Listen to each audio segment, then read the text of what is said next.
Hello, welcome. Thanks for hanging out with us again tonight as we play another session of Call of Cthulhu, The Terror of the Ivory Throne. I'm Elizabeth, or Isbits. I am your keeper for this tale. We are going to go around really quick and introduce all of the players. We are missing two of our players tonight. Unfortunately, Priscilla and Charlie cannot be here. So we're going to do a little bit of a shorter session tonight, get some information, and then next week we'll come back with the full cast, hopefully, and we'll be able to have a little bit of fun.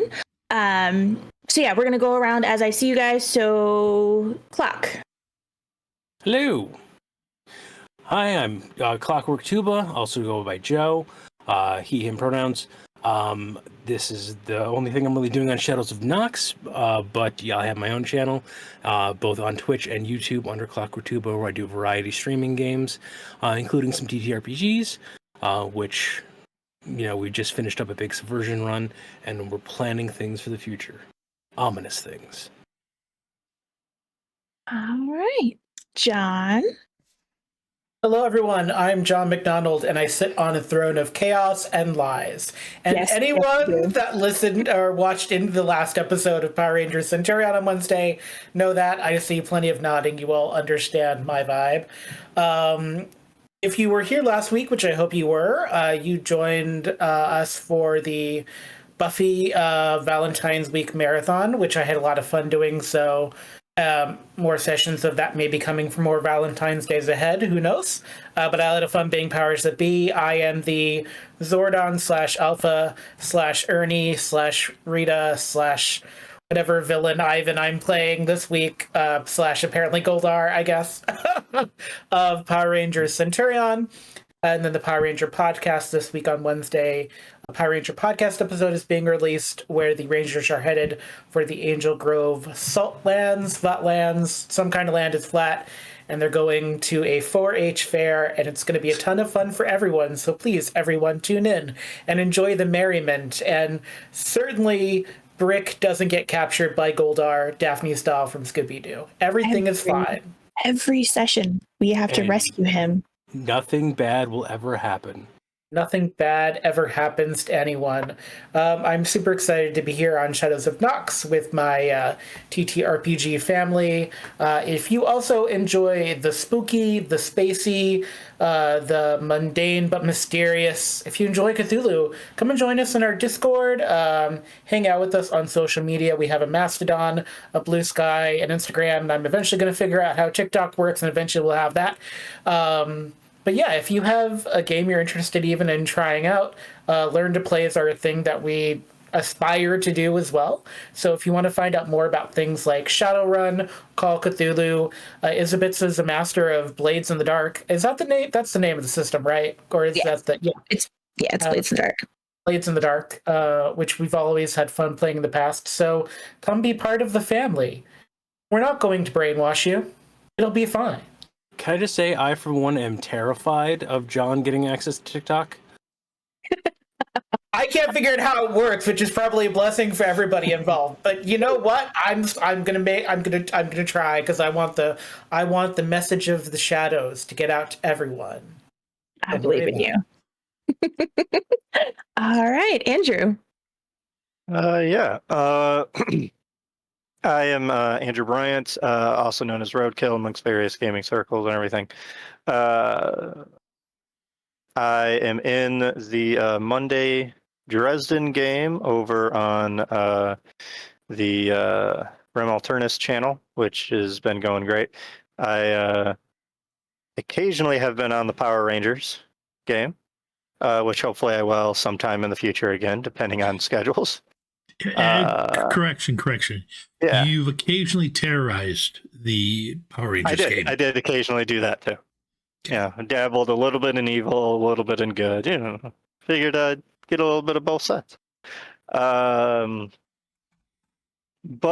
other than that, I don't really have any other games that I'm doing currently other than this. So I look forward to either going insane or at least learning something here.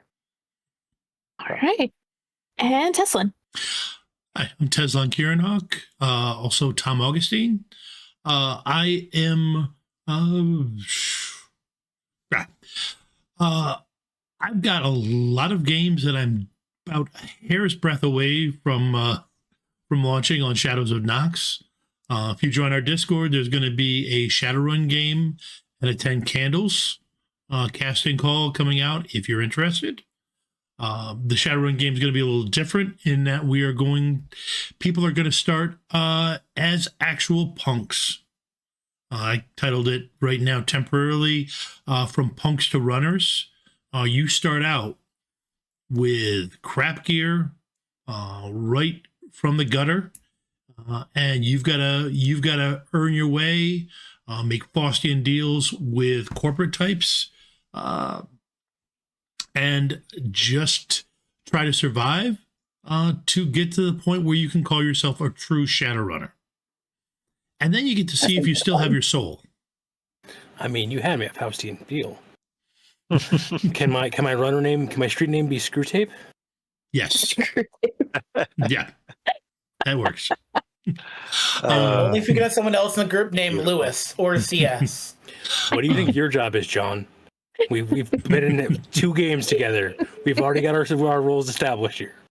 The antique dolls are calling. Oh God. I also We run. do have a question about that. Is it going to be six ed? It's going to be 6 ed. Yes. Yep. It's going to be 6 ed Shadowrun. I've GM'd 5e and I like 5e, but 6e is what I do most of the stuff for, writing for, and also GMing for at conventions, which is the other spot you can find me. If you're at Origins and Gen Con, sign up for some of the Shadowrun games. If there's still some space, we will, and there's a good chance you'll meet me. All right, I think that's enough. Andrew already talked about our Dresden game on Monday nights. So briefly, but let's go ahead and get spooky, I guess. All right. All right. So for tonight, content warnings again. There may be such themes as blood and gore, human sacrifices, voices in your head, scary, horrific visions being telepathically projected into your mind, murder, occult practices, amnesia, being eaten alive, and possibly my own terrible accents if I decide to do them tonight. It's like being a CPAC. Exactly. So yeah, that's kind of the theme for the game. Hopefully it's not too much for anybody. We are going to start tonight with doing some luck rolls. So the way I have chosen to do luck for this game is at the start of each session, I will have you, if you choose to, obviously you don't have to, you do not have to do this. If you would like to, you can do a luck roll. If you pass your luck roll, you can roll a d10 and you can add whatever number that is to your luck pool. If you fail, you don't lose anything, but you don't gain anything. So anybody who wishes to try to add some luck to their luck pool can go ahead and make a luck roll now. All right. Is there a possibility it could go badly? No. If you fail it, then you just don't get anything, but you don't lose anything either. Oh, I did my luck roll and I got an 89, but a little pink box above that says no attribute was found, so I have no idea if that's good or bad. What is your current luck? My current luck is 53. Okay, then you fail. Yikes. That makes me sad. I got I just wanted my 16. 7 points back, man. I just wanted my 7 points back. You can try next session. Andrew, Joe, and Teslan, it looks like you all maybe passed. Is that correct? I passed by 3. Okay. So each of you roll me a d10, and then whatever you get, you add that to your luck pool. Ooh. Oh, booyah. Is there a D10 roller other than just typing it in? There. On the side, there should be. Again, yeah. They made new little things. It's all different now, and I hate it. Yeah. Vibes. Okay. The old man yells at clouds. Yes. The vibe. I hate the vibe. Very much feeling like the old man that's just angry at everything. All right. It looks like Barrett gets to add 9 points to his luck. Michael gets to add 8, and Teslan. I rolled physical, and I get to. Okay. I got a 9, so that gives me back. I hadn't noted, but I'd used like 12 luck last time, so I'm not up to, but I'm doing much better now. I'm actually. By the way, for those playing along at home, because something we did not get, I forgot to do, and I think it just carried down the line, so I apologize. Today I'm playing Barrett Fredericks, a 7.5 foot tall monstrosity of a We should man. probably introduce characters. Yeah, you're right. Yeah, it's the figure that we probably should. He is basically he's a sailor who is was not a looker to begin with, and then got disfigured sometime in his life in an event he does not remember, but has just recently found out about what actually happened. Well, don't believe us? Go watch the first one when it hits YouTube, because I don't think it's on Twitch anymore. But yes, he is a big, quiet, brutish man who is an American. He's from New York. The rest of you would like to introduce your characters? You go right ahead. Sorry, I don't know why it slipped my mind when you were doing your introductions that nobody actually introduced their characters. Sorry. Too, yeah. None. So I think it was a snowball effect. Yep, it's all my fault. So I'm John McDonald, and I am playing Abernath Quinn, who I like to describe lovingly, might I add, as a human man with a sort of cricket-like face. And I'm not the cricket bat, but like the cricket, envision like a human version of the James the Giant Peach character. You're pretty much there. I hate the fact that you'd have that description to have a better appearance stat than I do. It's alluring in a certain way. I am the night watchman of the museum. We had our very own night at the museum happen, and I didn't even get to meet the romantic / pairing of the cowboy and the Roman soldier, and I'm so sad about that. I also, just so I can get some knowledge about the system a little bit, because I rolled well last time on Spot Hidden and Lore, I put the little dots next to those. I don't know if we're doing anything with that. Not yet. If I can make those better, I'm all for doing that. Yes. Yeah. I So would what segue.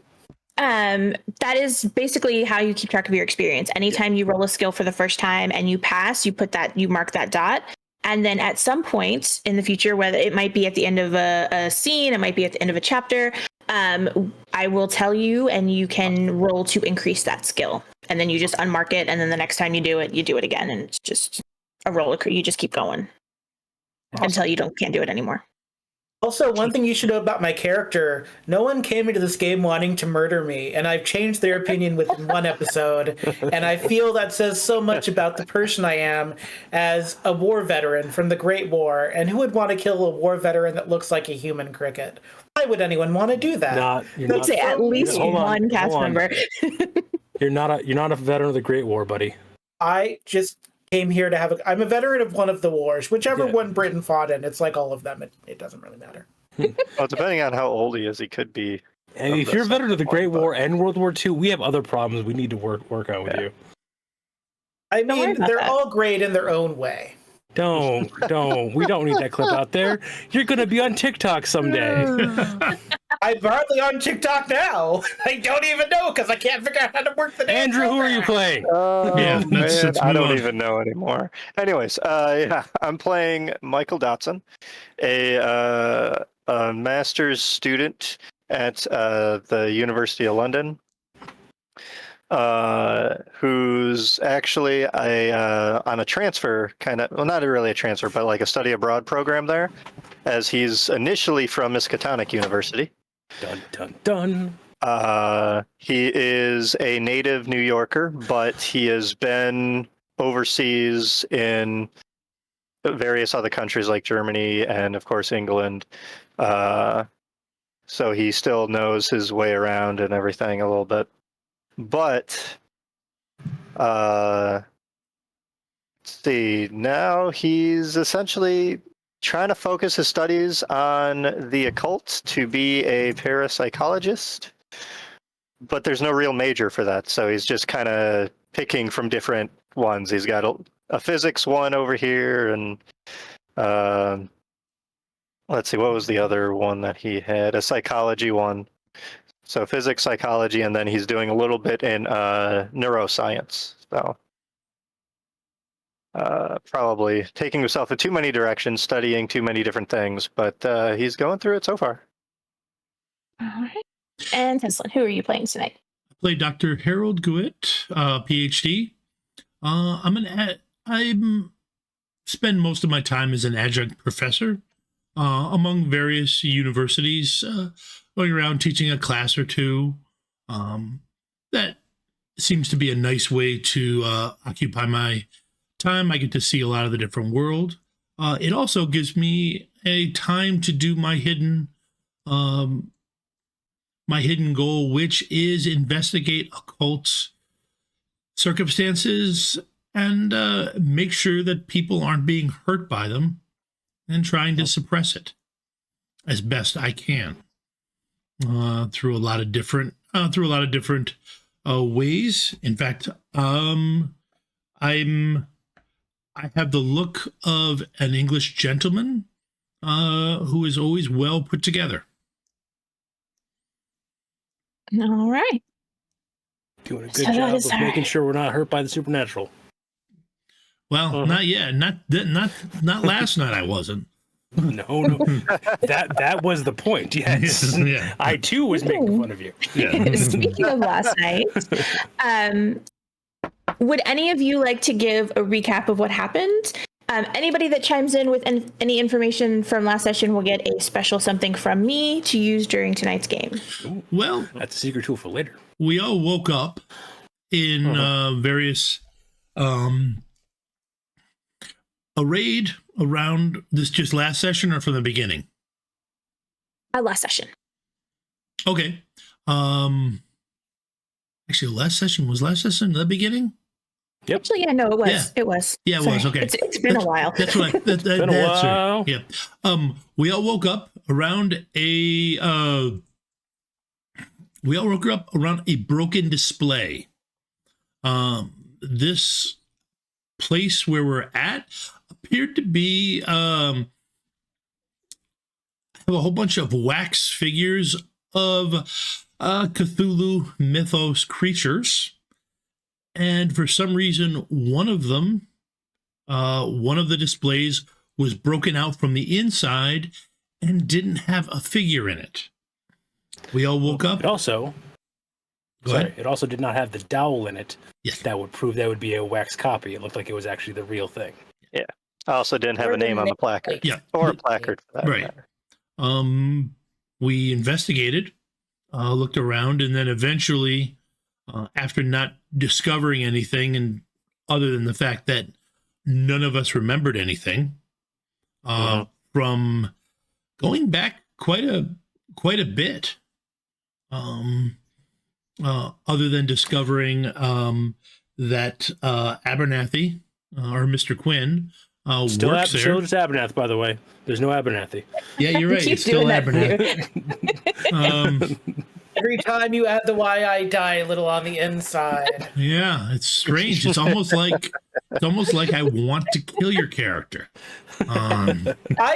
Just because I stepped in front of a mysterious bookshelf and said, "There's nothing going on over here," and then moved out of the way, doesn't mean I'm up to no good. We're getting ahead of ourselves. We'll get to the part where multiple characters tried to kill you. So, after some good sleuthing and some inspired lockpicking by Charlie, we were able to investigate the basement, finding nothing to the point where there was suspiciously nothing.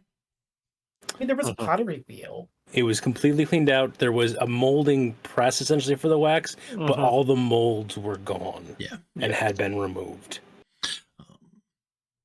Looking into the upstairs, we found basically an efficiency apartment with an office where we investigated, and Charlie and Abernath had Harold and Abernath had a slight disagreement about whether or not Charlie and Harold should take a look at the bookshelf. That was resolved. And I think Barrett looked in one of the bedrooms. I'll let him describe what happened. I looked in the bedroom, found a journal underneath the bed and a hidden seam in the mattress. Upon reading that with Dr. Priscilla Byrne, who is another one of the characters that is not present today, I found out that the owner of the House of Horrors, which we were in, was named, I keep on forgetting, is it Maximilian or Maxwell? Maximilian Jones. Maximilian Jones, who had gone by a couple other names in the past, including one that Barrett knew, had mentioned about feeding people to the Ivory Throne, had mentioned about finding the Ivory Throne at a string of coordinates that means nothing to pretty much probably everyone there but Barrett, and including telling a story from my own personal character's past of the people going crazy and unruly on the ship after they retrieved the Ivory Throne, and one of his hired goons essentially attacking a crewman with a knife and causing a vicious scar. But the fact that he had removed all the memories of it, so that they wouldn't know how it happened. Then Barrett gave that journal to Dr. Byrne, had Dr. Byrne go tell everyone else. Well, Barrett gently closed the door and then proceeded to completely destroy the room. Mhm. Yeah, nobody also- really reacted much to all the sound that was in there. I think we were all too timid Well, to bother broaching that topic. You were dismantling private property in the office anyways, so That's a fair Mhm. that's a fair statement. Yeah. I think the last episode showed that that Abernath and, well, specifically Harold, I don't want to speak for any other characters, disagreed on how much rights Abernath's employer still had. I'm just working for an honest day's job. Yep, and I don't feel like he's going to sign your paycheck. I'm just saying at this point. Somebody Not will your sign most my recent paycheck. It will. Also, one thing that we have not really discussed is the fact that we don't know how long we were asleep for. A whole bunch of people ate all of the Not reserve exactly, biscuits no. in the staff office. So I guess you're all probably still hungry, but you ate the last of my wagon wheels, and now we're gonna have to have words about that once I found out that you ate the last of my wagon wheels. No, we do know Nobody's generally gaming. how long we were asleep for because the professor's stopwatch or pocket watch was still working. yes, I know we all lost varying amounts of time. I think Barrett lost a day and a half, maybe 2 days, Right. something like that. So we all lost very much time. During the investigation into the office, while everyone was very concerned about Abernath refusing to move in front of a secret compartment and Harold and Charlie trying to get into it, that's when Michael and Priscilla found the lamp, if I remember correctly. Yes. And I'll The let you take it away lamp from of there. Al has read, which is very intriguing, especially to a master's student who knows a little bit about the Necronomicon. So we found the lamp. Priscilla seemed to know a bit about it herself. Kind of gave me the impression that she knows a little bit about the mythos, but I don't know concretely if she does. That's the feeling that I have at the moment. And we were going to go and light the lamp, breathe it in, and I know Michael's hope is do it in the same room where the broken case is, in the hopes that the supposed arcane sight you'll get from the lamp will help him figure out what happened there. But You're welcome for cleaning up the glass on the floor before you sit down and inhale demon sand. we woke up laying on said area, so Actually, if I remember correctly, and please correct me if I'm wrong. Grand. I think someone was sweeping up. generous Yeah. GM. No, Abernath was definitely sweeping up, but I believe none of us were laying on glass. Glass was all over us and around us. Nothing was beneath us. That's so definitely right. the explosion happened while we were standing there. Yeah, Correct. Or- right. And speaking of things that happened in that room, we also had the exit door completely opened out to the back lot. which should not have been a thing. Abernath did the proper Night Watch securityman thing and closed it and locked it so that people can't get out of it again. I'm good at my job. Yes, I am, sir. That was a horrible accent. I'm like Dick Van Dyke. You want to take that one again? Nope. It's not going to get better. It's only going to get worse if I take it from the top. So, all right. Yeah. So yeah, that pretty much sounds like everything had happened. The tour guide, you guys were there for a midnight tour of the Wax Museum. The tour guide was not there. You can only assume that he is the one who ran outside, but you don't know. And we found out from the paper, from the employee records, that Olly's place of residence was the same thing listed under Abernath's place of residence. Yes, that is where we left off. So get my cut of the money for this midnight tour.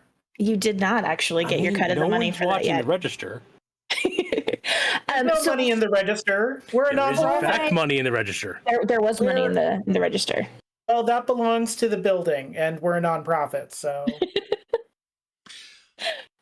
My special gift to you for doing the recap for me so that I didn't have to do it.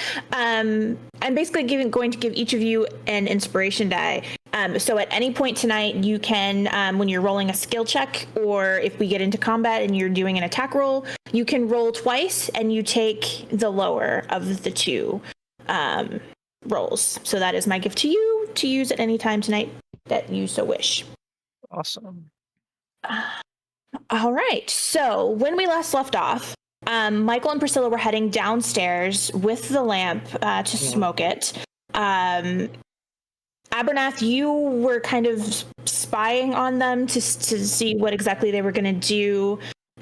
Charlie, Harold, and Barrett were all upstairs in the office. We made the decision before the game, we are going to hold off on the lamp scene.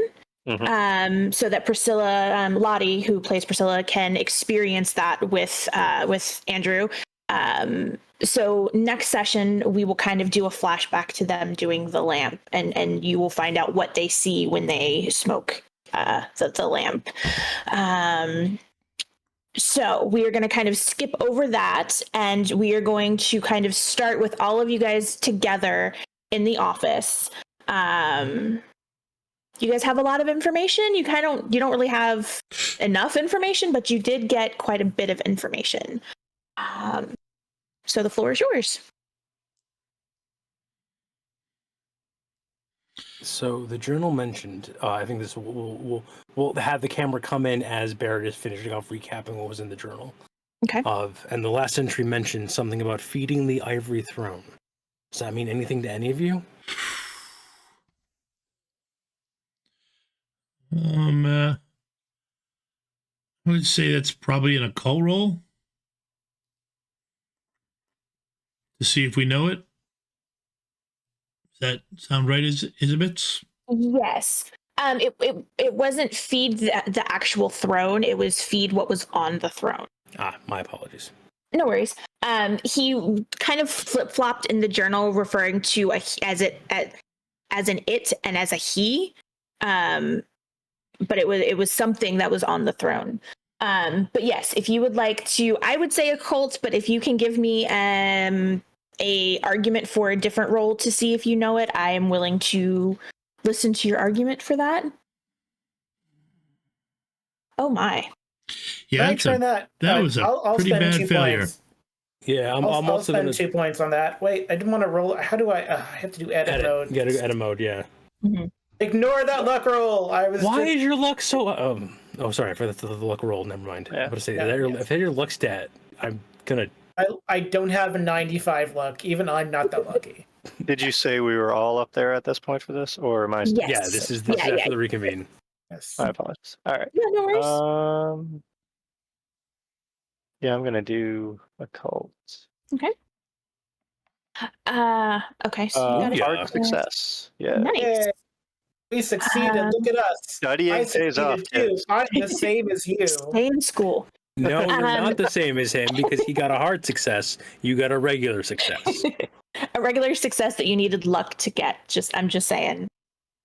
I'm toasty about the lamp thing, so I'm gonna be crappy about that. Look, in this entire game, I have succeeded on one skill check and it's spot hidden. I don't know what you're talking about. You're not allowed to get mad about occult. For Barrett and Harold, if you can think of another role that you might want to try to see if you have heard of this, like I said, I'm willing to hear arguments for it. I mean, it would make sense to go through specifically the Cthulhu mythos, because I do know that that's it. Yeah. But that would be about.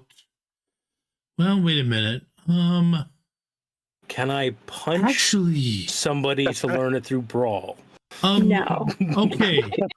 Lore? Oh, maybe. No, I'm just kidding. Are you sure you're not the grad student? Lore academic research.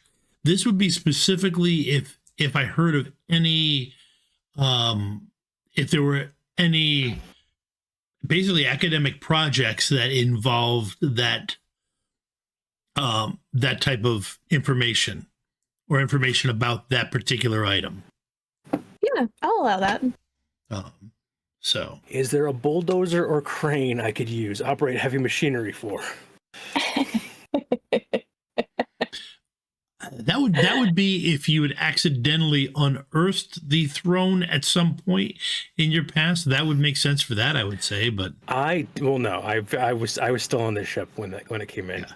Not that I would have admitted this to you guys just yet, because I just met you all like an hour ago. So, Abernath, you did succeed with your luck, using your luck points. You have this like weird memory in the back of your head. You've heard that phrase before. You've heard of the ivory throne before. The memory is really fuzzy, and you almost get a headache when you try to recall where you heard it. The most that you can remember is a man with piercing green eyes telling you that maybe if you do a good job and you help him, you will get to meet it. You will get to stand before the ivory throne.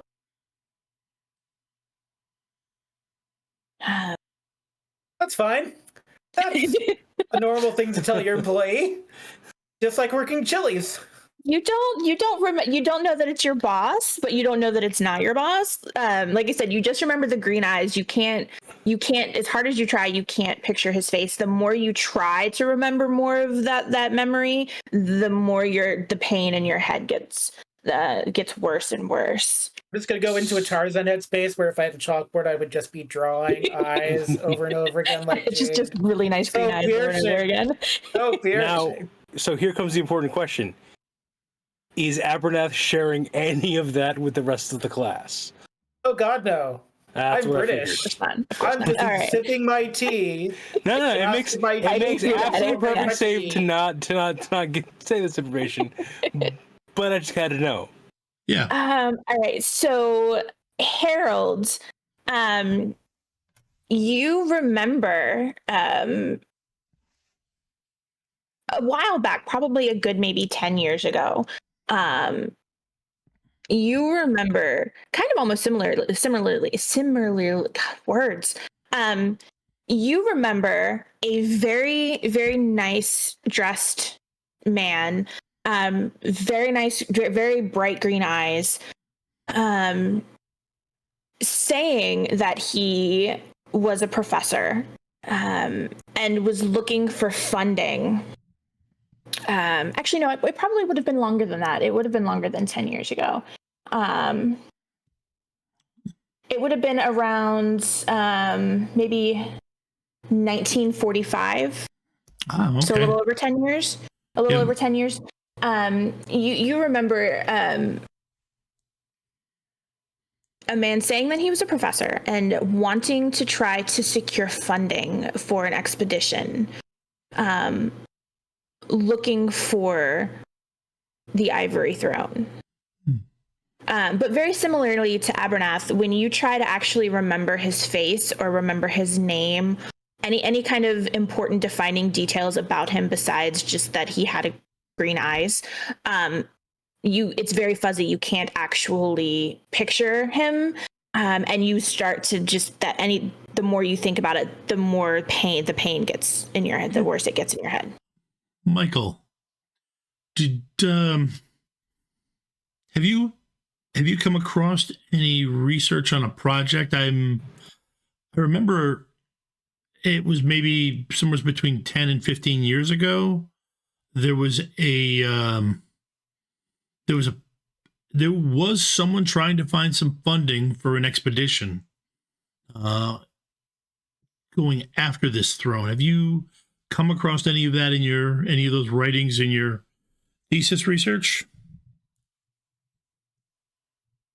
Well, what did my role get me?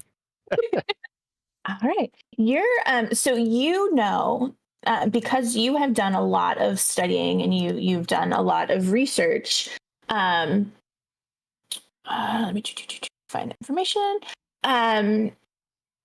You know of, and I'm gonna preface this. Any of you that are watching that are like hardcore Lovecraft fans and like know lore, No backseating. no backs. Yeah, exactly. I have changed things about the lore to it will fit my story, so it may not be accurate, but it's accurate for me. Blasphemy. Heresy. I know. Nerd. I am fine with it. The emperor would eject.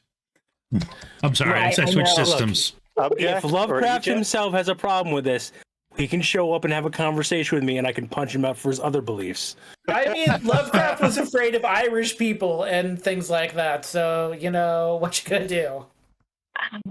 You know of some manuscripts that are supposedly kind of scattered. There's quite a few missing pages to this. But one of the manuscripts is said to talk about the Ivory Throne being buried deep in the ice. You have never seen it yourself. When you were at Miskatonic University, they do have a couple of the pages. So you would have been able to like do research on them. You don't know of any expeditions, but you do know that the Ivory Throne is said to be buried deep in the ice somewhere. And a couple of the pages, at least two of the pages, one was said to be in France and one was said to be in England. Okay. Then again, is that shared? How long ago did you reference this research or whatnot, Dr. Gewitt? You said it was 15 years ago? Somewhere 10, 15 years ago, I remember hearing about a guy trying to get funding for an expedition for it.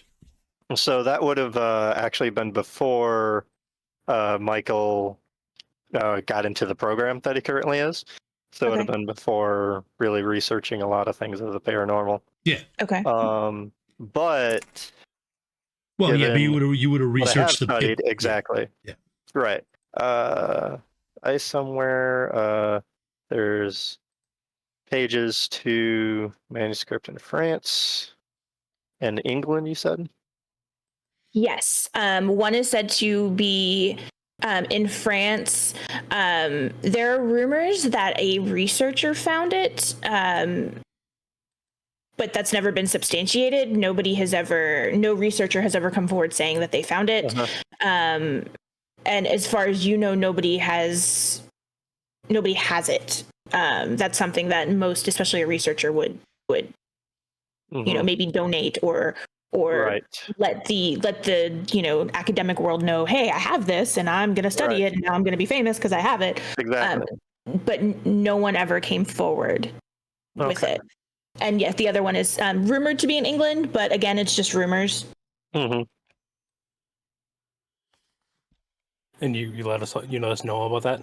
Yeah. So I'll relay the information that Michael has on the Ivory Throne, that he was able to learn of the manuscripts in regards to the throne. He studied a little bit of it regarding it when he was studying at Miskatonic University over in America. So when you guys aren't able to actually talk about like the actual name, you guys hear Barrett go, his name is Ari Sharaf. And you look over, and I think Barrett is in the box of wagon wheels. Like, you know how, like, when you leave boxes out and bears get into them and are doing the thing where they can't quite manipulate to get, like, the last ones in there? I think Barrett is just doing that absent-mindedly in the background. And he's like, when he said buried under the ice, it was in Alaska. I tagged you in something, Rico. In the Discord. Would you like a napkin to go with your wagon wheel? That's what it's called. Yeah, I for the life of me cannot pronounce that. No matter how hard I try, I don't know what it is. My brain just does not want to say that. So that is what it is. Yeah. In Alaska? Yep. I was.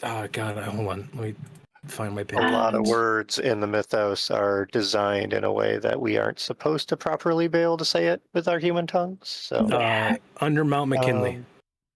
I couldn't remember if I actually gave you that information or not. So yeah, no, that's fine. So what's under Mount McKinley? What? Nothing now, but the Ivory Throne was. That was the ice that it was in? Yep. And just Barrett just trying to get that last wagon wheel. and someone named Ari Sharaf. I don't. Let me get his last name just to make sure I'm pronouncing it correctly. Saraf. Sarraf. What? Were you S-A? SARRAF.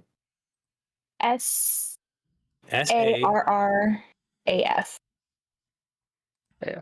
I gotcha. Thank you.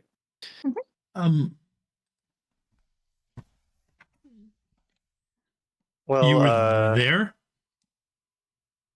It was on my ship, and I do the whole thing. Like, I've ripped open the box now, but the last wagon wheel's fallen on the ground. I'm just kind of staring at it sort of morosely. I slowly bend down to pick up the wagon wheel and hand it to you and say, 5-second rule. True. He goes by Maxwell Jones now.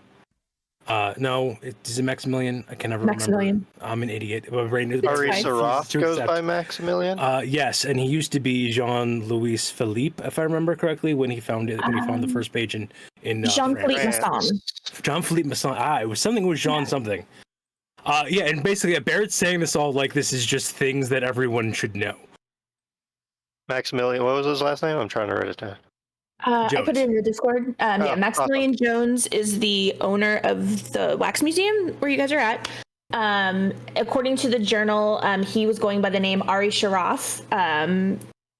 He was a nobleman from Cairo who was trying to get funding for an expedition. He doesn't specify how he got the funding for it, just that he hired the Bonnie Celeste to take him and the crew that he hired to the coordinates, which is Mount McKinley in Alaska. And before that, he was in France by the name Jean-Philippe Masson. He was working in the home of a researcher. He was just kind of the groundskeeper for the researcher's house. And the researcher found something that was very exciting. He decided that he was going to stick around, and maybe whatever it was that the researcher found was worth a lot of money. Instead, he found something else. It started to speak to him in his dreams. He ended up stealing it and leaving. And then he was, that was around 1944. And then 1948, the journal picks back up with him as Ari Sharaf heading towards Alaska with the Bonnie Celeste. And I do think, because again, it will be a general thing for everyone to see in the journal. As Barrett is mentioning this, there's also the entry of one of his goons by the name of Frank, if I remember correctly, getting uppity, pulling a knife, and then attacking one of the crew members and slashing his face open. Yes, the journal. Yeah. The journal talks about how he was feeding these crew members to it. Right. He specifically hired them because nobody would miss them. And one of them didn't fall in line the way the rest of them did. And he fought back and grabbed a knife and accidentally, while he was trying to get away, cut the face of one of the crew members on the ship. But it's okay because nobody's going to remember that anyway, is basically what the journal said. Right.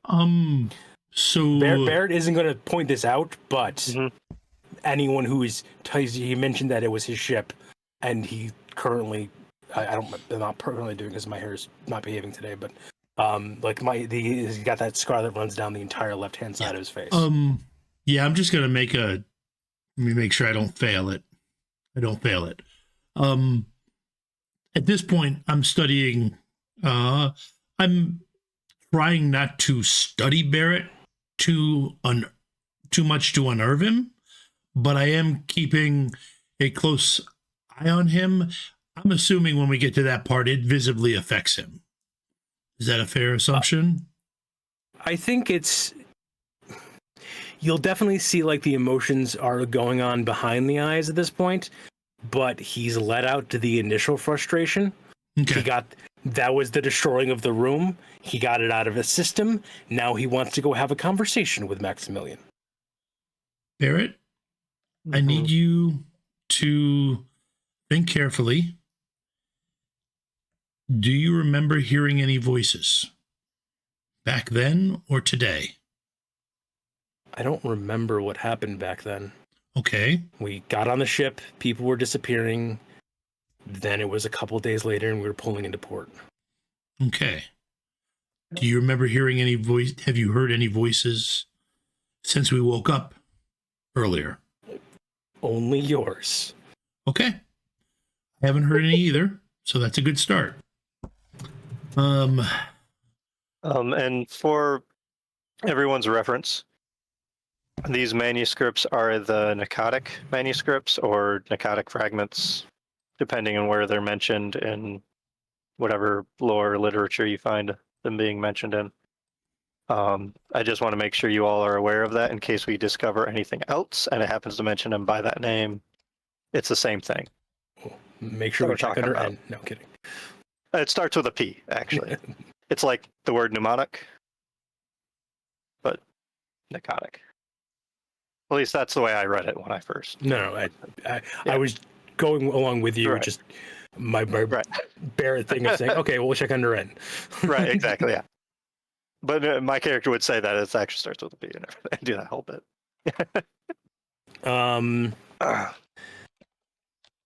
I do think at this time, Barrett will turn to Abernath and say, should we check on your roommate?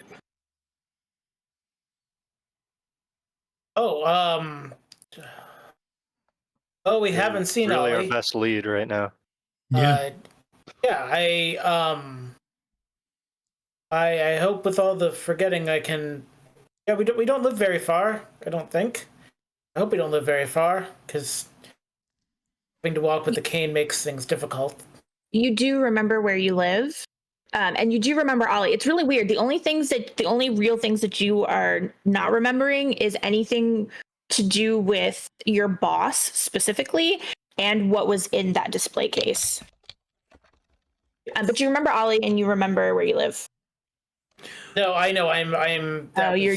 Gotcha. A little bit of acting. Gotcha. Correct me if I'm wrong. Mm-hmm. We when we searched the office when the office was searched and everything like that, we found no catalog of exhibits, right? Correct. Okay. Right. Just making sure. Well, we have a Abernath, cover your ears.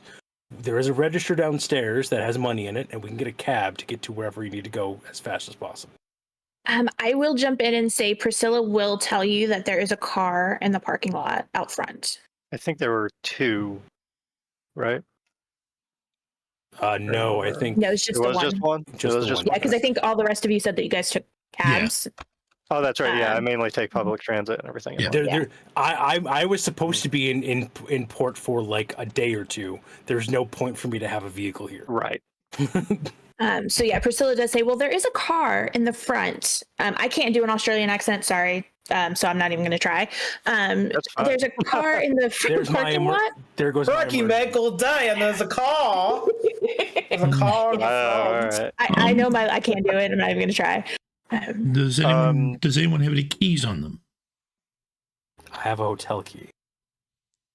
Oh, okay. I hold on.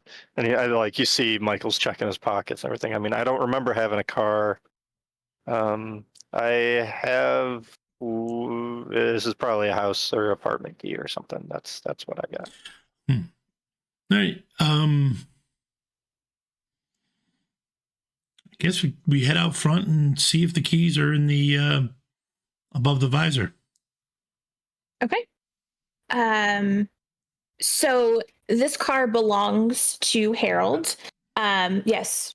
By the way, as we're exiting, I try to make sure I'm last out of the room with Roadkill. What's your character's name? Why can I not remember? Michael, right? Michael.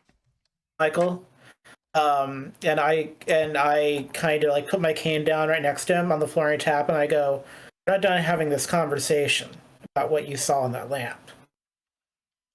I never thought we would be. I'm honestly still processing what that was. That's right, son. That's right. What's right? What? Maybe this is It was a some purposely war talk confusing that I don't conversation. confusing a grad student. It's not that difficult.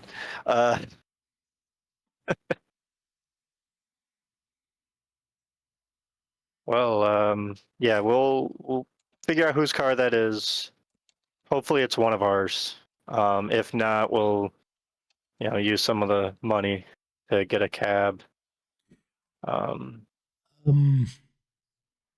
mean, we all had glass explode in our face. It's the least we can do to have the owner cover our cab fare somewhere.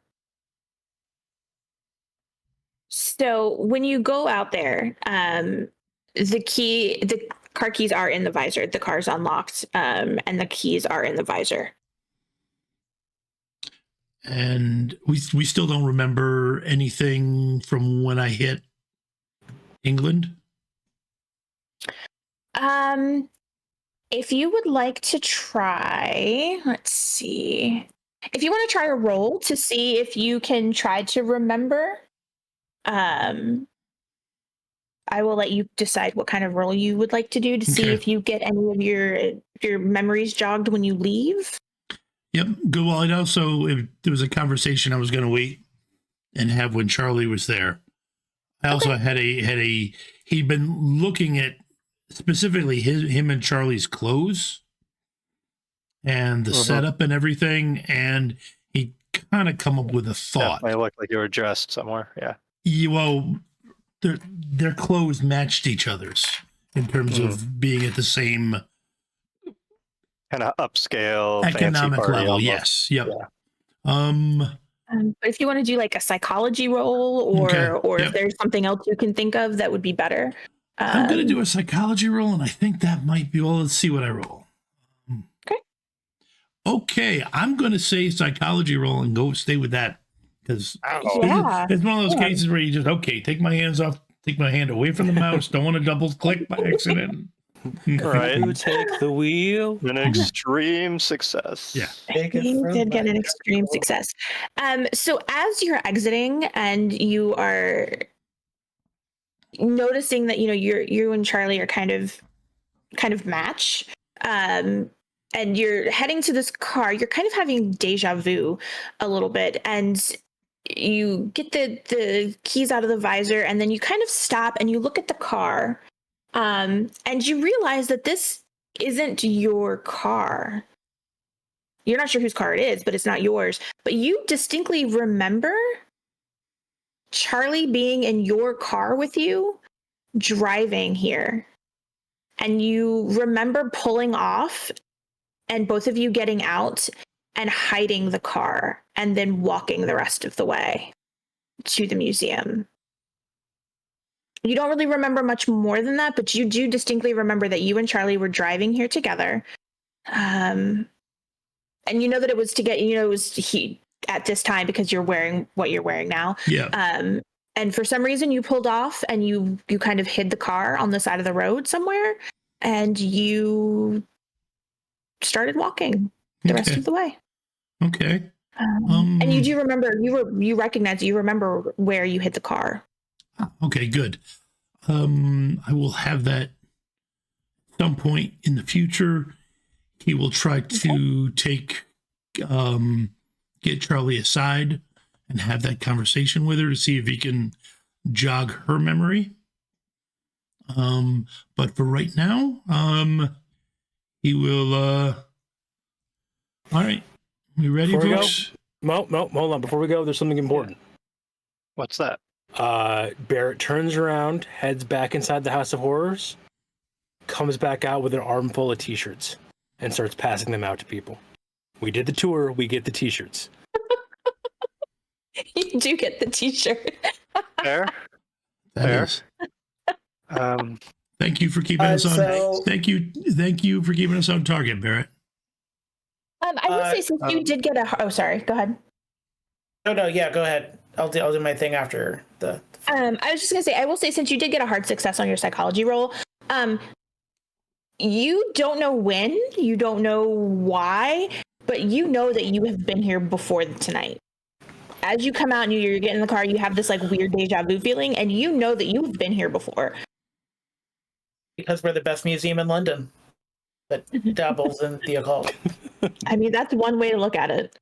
With the worst pies. I don't know where the pies are, but we also have the worst pies. How much do you even really remember about working here? I mean,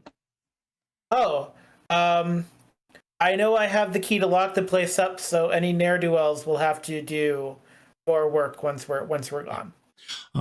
Yeah. Right. But just so we don't know whose car this is? No, but keys are in it. Well, keys are in it, and we have a need. Could be any of us. Could be any of ours. So who's driving then? I don't have a license for London. I never got one. You don't need a license to drive a car. It's fine. I'll drive. Okay. Hold on. We have a logistics problem. There are 6 of us, and Barrett exists. How are 6 of us? Yeah, how are 6 of us fitting in this car? We're gonna like hand wave this and say that you magically all fit in the car. Yeah. We get cozy. Okay, so I guess the more important question is: it Mike or is it Abernath that is sitting on Barrett's lap as we drive to Olly's? I feel like it's driver and Barrett up front. Yeah, and then everybody else is just crammed in the back. And you got to remember, it's a 1950s vehicle. 2 females and 2 males, especially ones who aren't overly large, should have no trouble. Yeah. No, also, they were built like boats. Yeah. So no demarcation of seats because no seatbelts. Yeah. What were you gonna? Yes. Yes. So I actually do the thing where I lock the building after we're done. Okay. If I walk around the building to do a circuit of the building, assuming I can, do I see anything on the wall, in the alleyway? Nope. Next to the door that I locked the first time? Okay. Just making sure there was no 1950s graffiti praising Cthulhu in the back or something like that. Okay. Not this time. So while Abernath is not around, I'm gonna thought was to do a psychology roll to try and jog Barrett and Michael's memory a bit about stuff. Just try and ask. I mean, I remember about how to get here, so ask some specific questions. Like about how they got here, and stuff like that. Things that I remembered, Okay. use that as a pathway to jog their memory. Sure. You gotta love it when the Okay. I'm not going to fail at this. That's what luck is Okay. for. So That is what luck is for. I'm going to use my luck to, Okay. since I got some back, I'm going to get down still. It's a success at least wait a minute. No, I got an extra roll. You do have an extra roll. Yep. So this is pretty. Aha. Yes. Hard All right. success.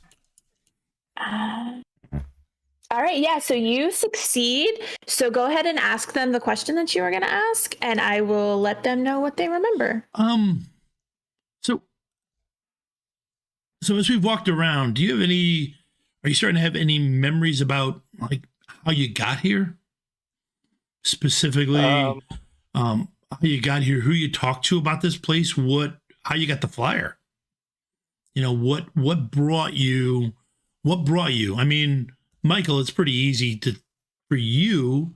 I mean, but you're an investigator. You're an occult investigator, right. so I probably found the flyer somewhere on campus. Is my well, yeah. Well, guess. I don't remember. Try to think about what would have kicked you off, Barrett. This is I would say this is a little out of your normal area, but since you've had a touch, do you remember anything that kind of drove you to come here?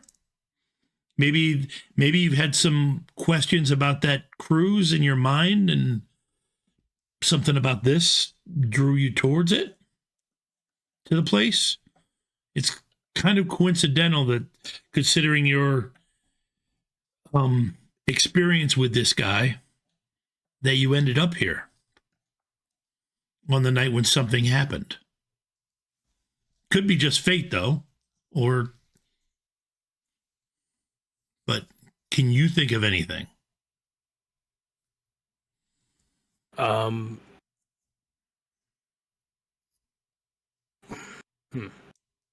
do I want to put this?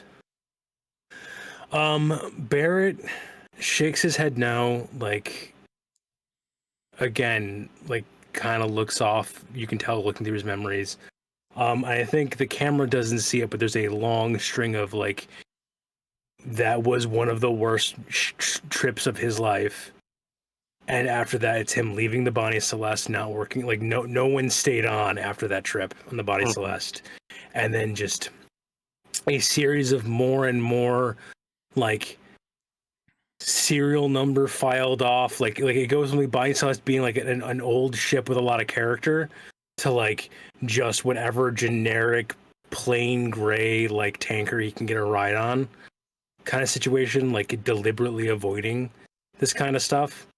And then the camera will see him stepping off the plank of the North Star Limited, like that. Like, it doesn't even have a proper name anymore of the ships. And then, like, going out into London and, like, essentially his temporary contract ending up there. I don't. Jim, you can help me out here if you want to give me any other memories, but I don't remember really anything else that happened after that. Like, there's the occasional like restaurant and thing like that, but that's it. Yeah. Your memories are really fuzzy. I will say, because of the success that he got on the roll, he's able to kind of jog your memory a little, and you remember kind of in your wandering around the streets of London, you do kind of vaguely remember walking past, like, a bookstore, and there being a gentleman out there handing out flyers, and you taking the flyer and the images on the flyer kind of sparking your curiosity, and you kind of had that feeling of being, like, leaving the Bonnie Celeste again, and being curious as to, well, maybe I can get some answers as to, what that was, and deciding to come to the midnight tour. Also, before we go on to Michael, just jog my memory, Joe's memory, not Barrett's. Yeah. The the last entry of the journal mentions feeding us to whatever is on the ivory throne in order to satiate it for a journey, correct? Yes. Well, you don't necessarily know that it was you. You just know that the last entry says that he of the ivory throne will get a great feast tonight, and that should last him the whole trip. Now that I have the pages I need, we can start. But there was no date for the last entry. You can kind of guess maybe it was talking about all of you, but you don't know for sure. There's no guarantee it was us. But Correct. considering the fact that ostensibly Abernath remembers his boss being here yesterday, or at least, not having I wonder when the boss is coming in again, set of memories. Right. That yeah. it was you can kind of infer that it's probably talking about you, but you can't say with full certainty that it is you. That he's not going to hold up in Cthulhu court. It helps that we don't have cell phones in this era, so he'd have to come into work to get any business done. There's no other way to do it. Yes. Oh, sorry, Mr. Kitty. Yes. Barrett? Doc Hewitt. Oh, sorry. You were still talking to Barrett. Go ahead. I won't pretend to know what you've gone through, but I have seen people come back from it. You survived the horrific experience. You survived it for a reason. I think you're going through this so that you can start making your life better.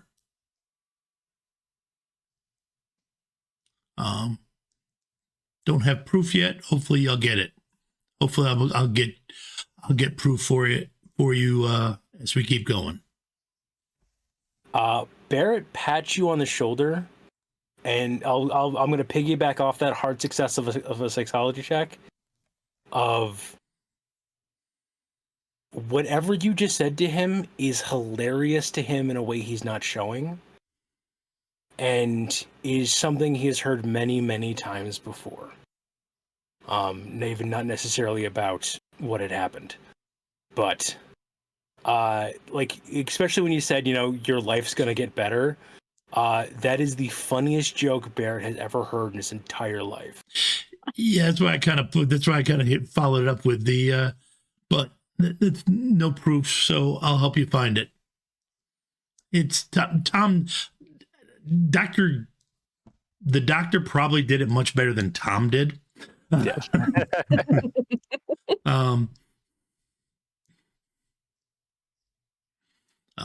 Sorry, Andrew, go ahead. No, and Barrett, if you ever feel like talking to anyone about any of it, I can possibly help.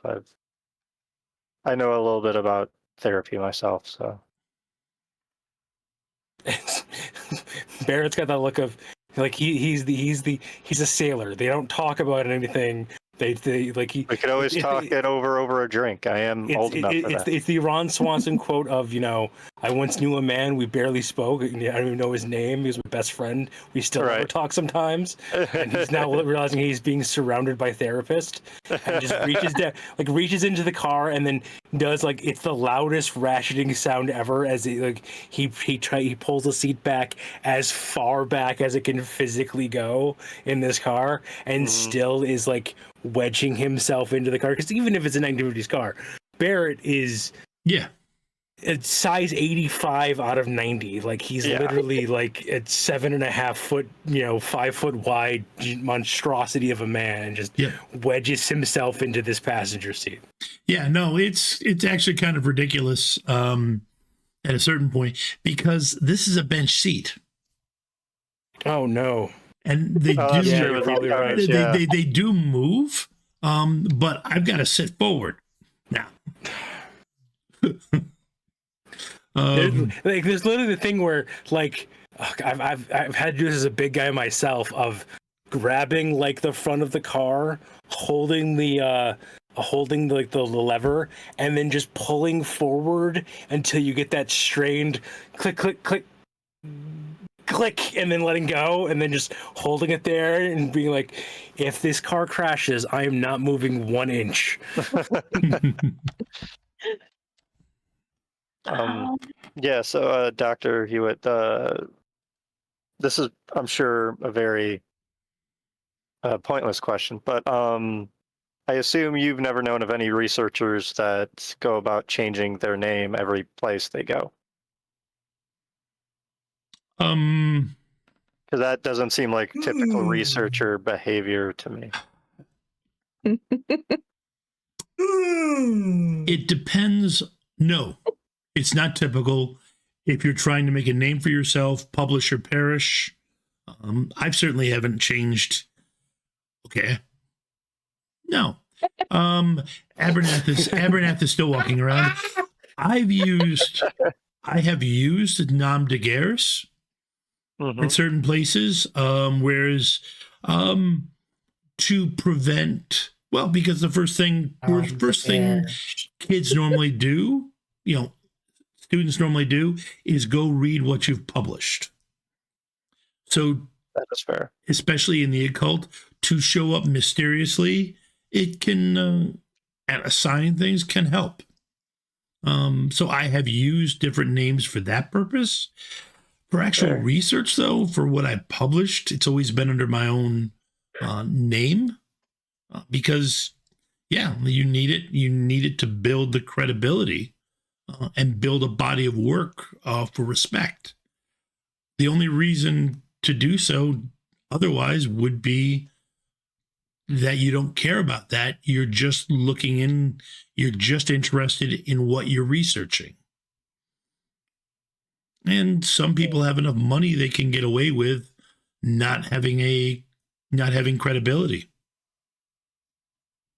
Like your problem right now, I believe, from, if you don't mind me saying so, you're trying to get together the money you need to fund your thesis. Pretty much, yeah. Not the easiest thing to do. No, it's not. I correspond when regularly. A lot of people don't believe in what I'm researching, anyways. Yeah, no, I correspond with a lot of people, people in your situation, giving them advice, sometimes directing them to open grants, or to the people that could help. Hopefully, when we're done with this, you and I can talk. Yeah, I think that'd be great. I mean, even if it's not grant related, just study, academic related would be great. But yeah, no, if you're in your case, you can't, if you change your name at this point, you're done. Whatever you've published in the past disappears. Yeah, I would very much so cut myself off from everything I currently know if I change my name. Now, of course, that goes completely against the concept of, meeting a pretty girl in a bar. Right. In a pub.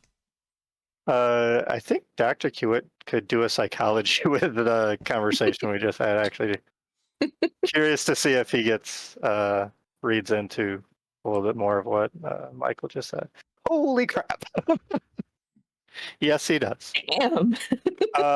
So yeah, you would, like, through the conversation and everything, you would definitely get the impression that Michael's already changed his name once before.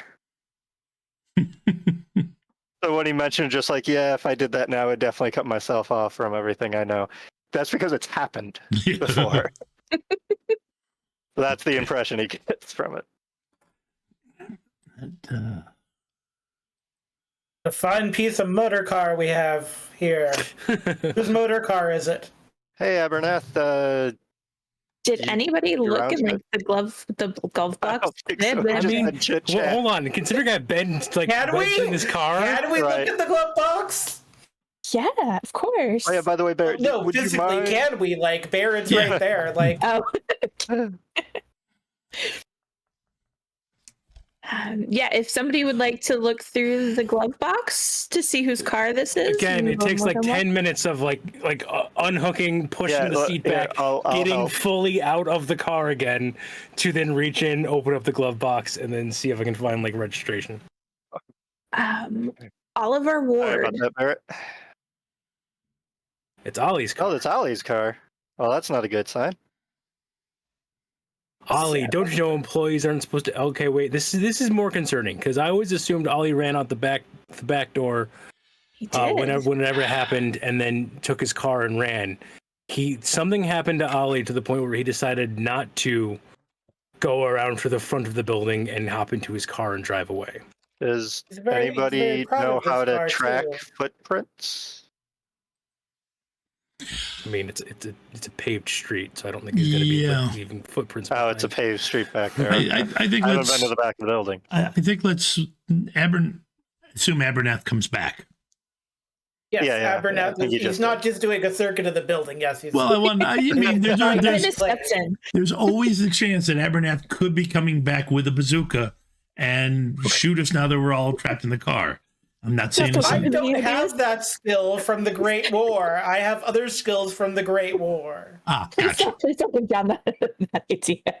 Bazooka is not a gentleman's weapon of choice. Besides, it wouldn't be bazooka. No, it would fully be us getting into the car, waiting, and suddenly hearing ting, ting, ting, ting, as Abernath just slowly underhand lobs a grenade underneath the car. Exactly. And then That's gives us a little salute. It's like you start That's hearing the end of the story right there. You That's start hearing diegetic music from like The Godfather, even though we're in the wrong time period. oh no. You're just trapped with full Godfather experience. Well, And then thanks for watching, folks. The players we'll all got make blown new up. characters next week, and then it becomes a battle royale Call of Cthulhu game where we all try to get Right. one up on each other. And Right. Why do all of my games turn into battle royales? I wonder. I wonder what the common denominator is. Yeah. Don't know. All right, so are you guys planning on heading to Ollie's house to see if Ollie is there? Yeah, because we can't track him based on where he likely ran. So hopefully we think he ran home. yeah, if we need to track him, we're going to need to start talking to people, and Barrett can't do that. Barrett Well, doesn't. I start pushing people to get in the car because I know how important this car is to Okay. Ollie. He took a lot of money to save up for this car, so he wouldn't just abandon it. Well, So he's I'm like- probably going to need to I get the start getting- stocks fixed. Yeah. As you say that, like something snaps under Barrett's hand as he's wedging himself back inside of it, and he's just calmly trying to put it back in as he gets inside. I'm gonna just try to help Barrett and be like, it's cool. It's a thing where like Mike's closing the front door and it doesn't quite close, and again, and like I'm pulling myself over as far as I can onto the steering column before it clicks into place. Yeah. We finally got it. All right. Yeah. Under my breath, you just hear muttering, 3, 2, 1. 1, 2, 3. What the heck is bothering me? You. All right. So we are going to go ahead and take a quick break as everybody is piling into Ollie's car to go check on him. Ollie and Abernath do not live that far away, just a couple of streets over. So it will not take you long to drive there. Why am I in this car? I didn't want to say anything, but I'm like, We're gonna like we can go walk there, over it. right? You'll It's be like like, 2 blocks really? away. I have to get out already. We'll be back in 10 minutes, folks. Oh my god. Welcome back. Thank you for hanging out with us. If you're just joining us, our investigators are leaving the museum for the first time since they woke up with no memory of how they got there. They found a car in the parking lot that belongs to the tour guide, Ollie Ward. They have managed to all squeeze into this car, and they are driving like 2 streets over. I would like to say, get to the because house. I rolled that navigate on purpose. I would like to say it is literally we pull out and with a little scrap of paper that's got the address on it, and Barrett starts doing like the mental map of London from what he knows. And I think with the 59 out of 60, it's success. But he realizes it like as soon as we pull into the street, like it should be right. Why did we hey, go? That's the number, right? Well, this is why I don't get cars. Like automotes, because we could have just walked. You There all wanted to goes- get in the Probably automote. could have. Dead silent. We could have literally. I Just mean, it gonna would have pat been a couple Barrett of minutes. on the We shoulder, could've- like, sorry, buddy. You all were very interested in getting in the automote, so I'm not going to argue. Abernath. Well, Get out of the car so I can put the seat back. if anything, we returned Ollie's car to him.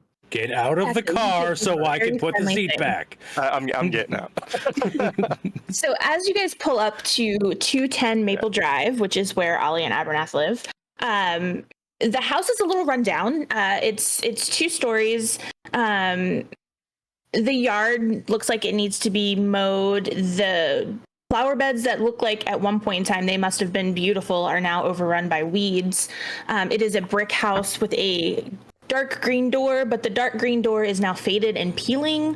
The windows are kind of grimy. If you go up to it and kind of like wipe them, you can see through it, but you can't really see clearly. We never did figure out the Victory Garden thing. We're not very good with Victory Gardens. I apologize for the state of my home.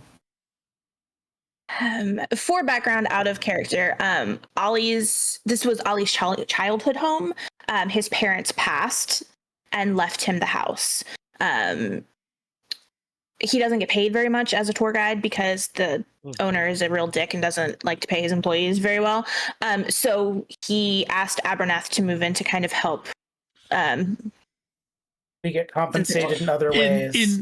In fairness, feeding people to ivory thrones. Out of character, in fairness to the owner, he was just planning on feeding them to some kind of Cthulhu monster. So their emotional well-being and, is not that important. Not likely important. Also, I was in a great war, so I anticipate not getting paid very much. I'm on the other side of this. You're going to be able to just recoup the losses anyway by feeding them and then going to their house and taking it back. You might as well have fed, done it properly. You're right. There is 2 schools of thought for this. I can see that as a employer option. So as you approach the front door, Abernath, this is the 1950s. Do you guys typically lock your doors, or are the doors typically unlocked? I typically lock the door. Olly is slightly more cavalier about it, but as I go to unlock the door, I will call out, "Olly Pup, I'm home." The door is unlocked already. As you go to put your key in, you notice that it is unlocked. Must be home then. "Olly Pup, I'm home. Where are you? We have visitors." As you enter the house and you start calling out for Olly, you hear the back door kind of swing loudly open, and it sounds like he just kind of threw it open and it kind of bounces off the wall behind it. And then you hear somebody running out the back door. For Pete's sake. Barrett, be a good chap. Barrett, be a good chap. Fetch Olly Pup. He's trying to do a runner out the back. We are going to go into our first chase scene. Ooh. So because this is the first one, we're going to do this a little bit differently than we're going to do it from now on, because I'm going to kind of go through things. Running. Can I morph? Oh wait, that's so you have a movement speed. You should have a movement on your sheet. What is and that a is good movement rate? So it's typically you can go as many yards or meters, however you want to calculate it. It's 5 times your movement rate, I believe. Let me make sure I'm telling you that correctly. I believe that is correct. So most of you should have like maybe a 7 or an 8, I think. I don't think anybody should have above an 8 for your. Yeah, I have a 7. I just wasn't sure if that means a 7. I would know that I'm a fast person, or if I'm just average or something. You're about average. Yeah, okay. You're about average. So the way chase scenes typically work, they can be on foot, they can be in cars, they can be, you can do a chase scene however. And you can have multiple types. You can have somebody who's on foot and then jumps in a car, and then you're now in a car chase. The way this is going to work is you have a couple of options for this. And I'm going to go through your options with you, and then you guys can kind of decide what you want to do.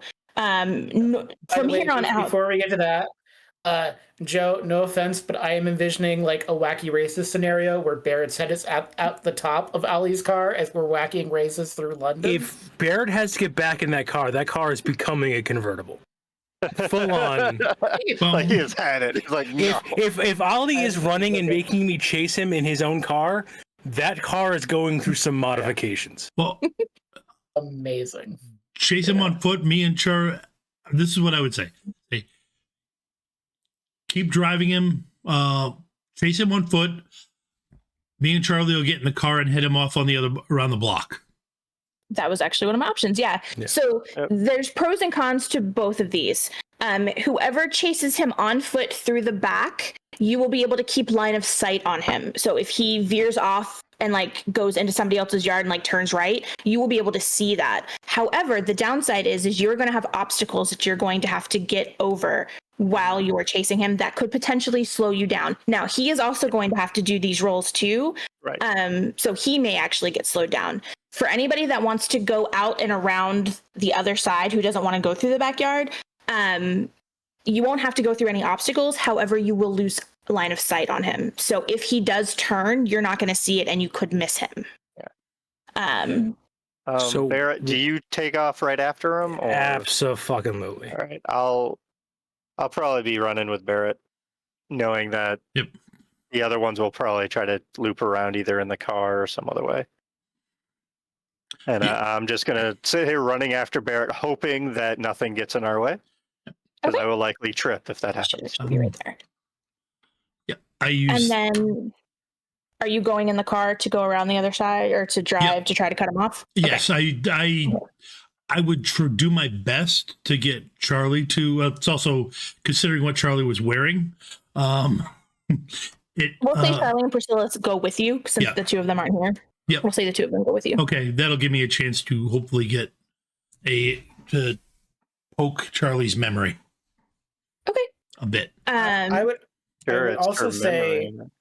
Anyways, I would also say because I have a key.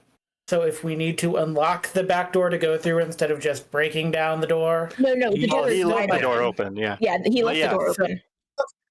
If he plans to loop back around and somehow lock himself in this house, you can get in. So though I do think we need to take a moment of silence for poor Olly, as he did a runner out the back door, expecting to be chased, but probably not to be expecting Barrett to come barreling through the house after him. It's ironic too because his favorite story is Beowulf. So, well, I'm gonna Grendel his ass. So as you guys are going out of the back door, there is a small fence on the other side of the backyard, and as you exit the door, you see Olly trying to go over that. So I'm going to do his dex roll, which he succeeds. So he is quickly and very, very easily able to get over the fence. So Michael will see that fence and be like, I really hope Barrett just runs right through it. Can I substitute strength for dex to just body it? Sure, yeah. Now, you won't be able to do that for all of the obstacles. Right. I completely understand. Actually, I'm going to take that back. You might be able to. We're going to see. He's just going to juggernaut. It's Kool-Aid Manning. Kool-Aid Man. No. I got luck. I got luck just for these reasons. Yeah. That's fine. Okay. We're fine. So I have a question mechanically for how we do this. Do we use the dexterity in combat, or is the normal dexterity fine for this? Is that the same dexterity? Because in the Roll20, if you go to the combat thing, there is a dexterity there. So, it's for the turn tracker. That's why it says turn tracker beneath it. Yeah, so the way combat works is instead of rolling for initiative, you go in dex order, highest to lowest. So that is what that is for. This is just strictly to see if you were able to maneuver over whatever obstacles are there.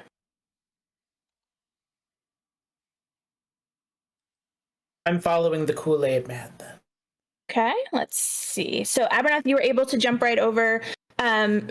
Michael, are you trying to get over the fence?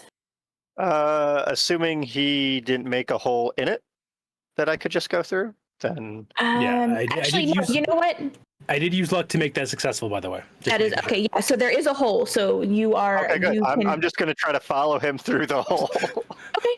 Poor Olly just jumps the fence. What is your? Where's his at? What is your movement, Barrett? Well, all of you actually. Yeah. Yeah. -7 as well. Okay. Ollie. Okay. Here's hoping Ollie's not a long distance runner or something. No, he's not. Well, a long distance runner maybe. Short distance runner, no. Please not have him be that. Then he's fast. You guys are able to kind of start to catch up to him. Those of you that are in the car, you kind of drive down Maple Street and then turn right onto Elm Street. And you're kind of parked there waiting for him to kind of run up. That way you guys can catch him because that's just kind of the straight shot for where he was. So you guys are kind of waiting to catch him there if he gets that far. The rest of you... I'm looking at these other obstacles on the list. Oh, Barrett, what are you going to do, buddy? Where is this list that you can see the obstacles at? Oh, hedges. Go to Roll20. Yeah. Don't worry, we're not going to spoil it for the audience at home. But just go to Roll20 and zoom out a little bit. Hedges is the next thing that we see. Oh, there's the thing I was looking at. Can I do what I did in the one shot and sing Gilbert and Sullivan at my problems until they go away? I love this. No. I love it. So you guys are kind of making some good ground because especially since Barrett just kind of barreled through the fence. I'm picturing like a Wile E. Coyote like body print through the Barrett hole. Michael just casually steps through it, be like, "All right, there we go." Yeah, I think like it's a very different experience. Olly is having like the parkour, like fumbling and running things. Yeah. Barrett is just running through things. I think Michael and Abernath are probably doing the that one chase. Is Abernath running after me? Yeah. Hobbling after me. I Actually, think it's I have a movement of 8, so I'm probably actually in front of you. With the cane, you're just like, is that speeding you up? What? How does that? I think it's the Johnny English, Mr. Bean thing where he's like just casually walking the entire chase, but still catching up to the guy. I'm just like, Olly Pop, don't run! You're only making it worse. Olly Pop, please. Beg of you. Meanwhile, every time Olly looks over his shoulder, it is literally just. So I will say this, Abernath, you know what Olly looks like, correct? You know what he looks like. It looks like I used to joke he looks like the comics, the chap with the red hair from the comics that hangs out with the captain of the ship. What is the Rintins or whatever it's called? It's an amusement for children, it's things. As you're running after him, you notice that he looks a little different. And we'll get into how different what the difference is if you catch up to him. You have gills? Is it gills? No. He didn't give himself gills. We're not in Massachusetts. It's not gills. He notices that you're behind him. He picks up speed. He's going to try to jump over the hedges. Good for him. And he succeeds. Something he would try to do. We're probably gonna have to go over hedges. I don't think he'll be able to go through them. You've never seen hedges. I mean, hedges are porous like a sponge. I mean, this is likely the first chase that Michael has been in. So, my good fellow, my good bean, if you successfully chase down Olly, I'll buy you a queen spun. Hold on. Hard successful would be 37. That would be So, God, someone do math for me. What's 51 minus 37? Hold on, let me get out a calculator. I'm a writing 14? MFA student. 14? I don't do math. I believe it's 14. Okay. Sorry, don't ignore the luck ping. I did the same thing that what's his name did? John did. So it was 51 minus 37? For those of you that were in the car, are you just waiting there or are you running back towards Olly once you get there? I would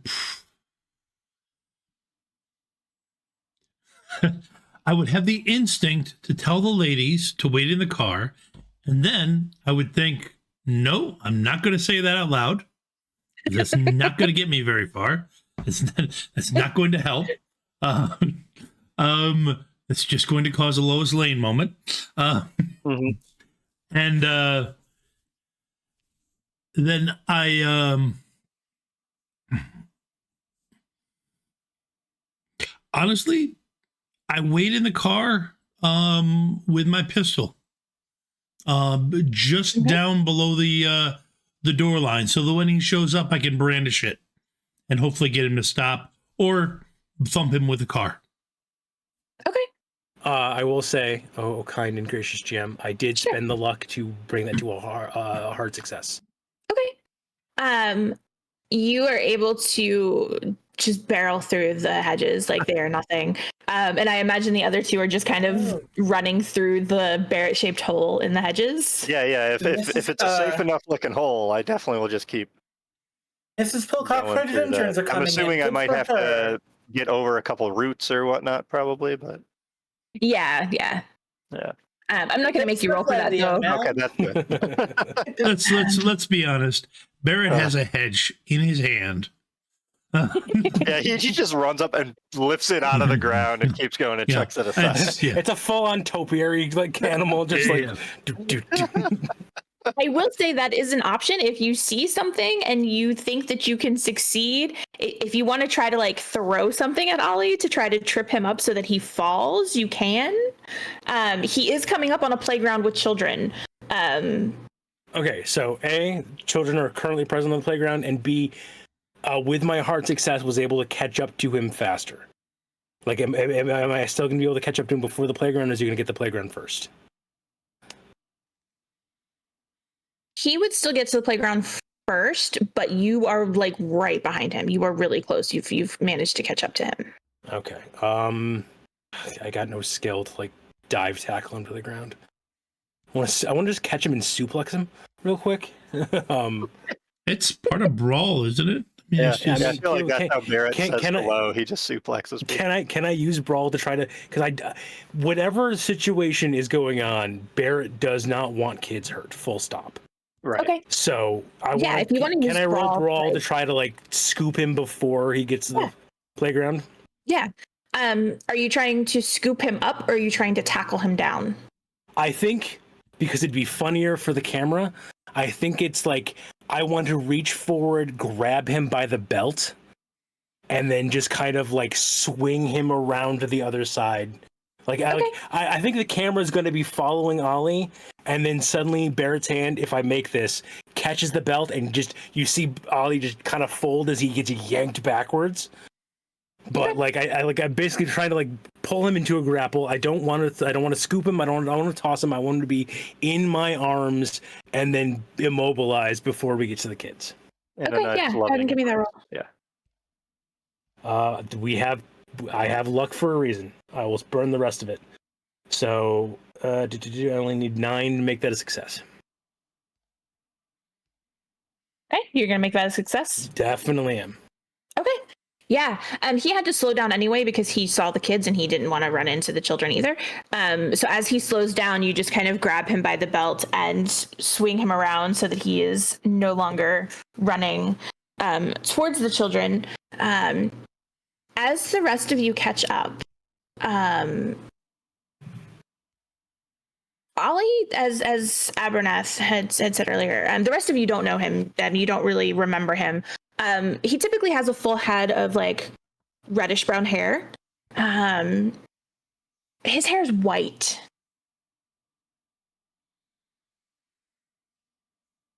And he is trembling and shaking, and as you stop him from running, he kind of crumbles to the ground on his knees, and he's just like shaking and trembling. I think at that point then, Barrett is going to full on, like, just step up carrying Olly as, like, luggage underneath his arm and just start tromping back through the trail of destruction to head back to the house. Okay. Rules question. Yeah. Because I used luck to drop that Brawl into success, does it get a dot, or does it only get a dot if I roll naturally under? You roll naturally. Oh, understood. I will not have a dot. Did the people in the car see that, or does one of us need to tell the people in the car that I will say that you guys were close enough that the people on the road were able to see that. You didn't really see him, like you saw him be grabbed, and you see him kind of fall to the ground, but you're not close enough to see him like trembling. But you do see that he is caught. If he's caught, then I will slowly pull away without anybody seeing my gun. Okay.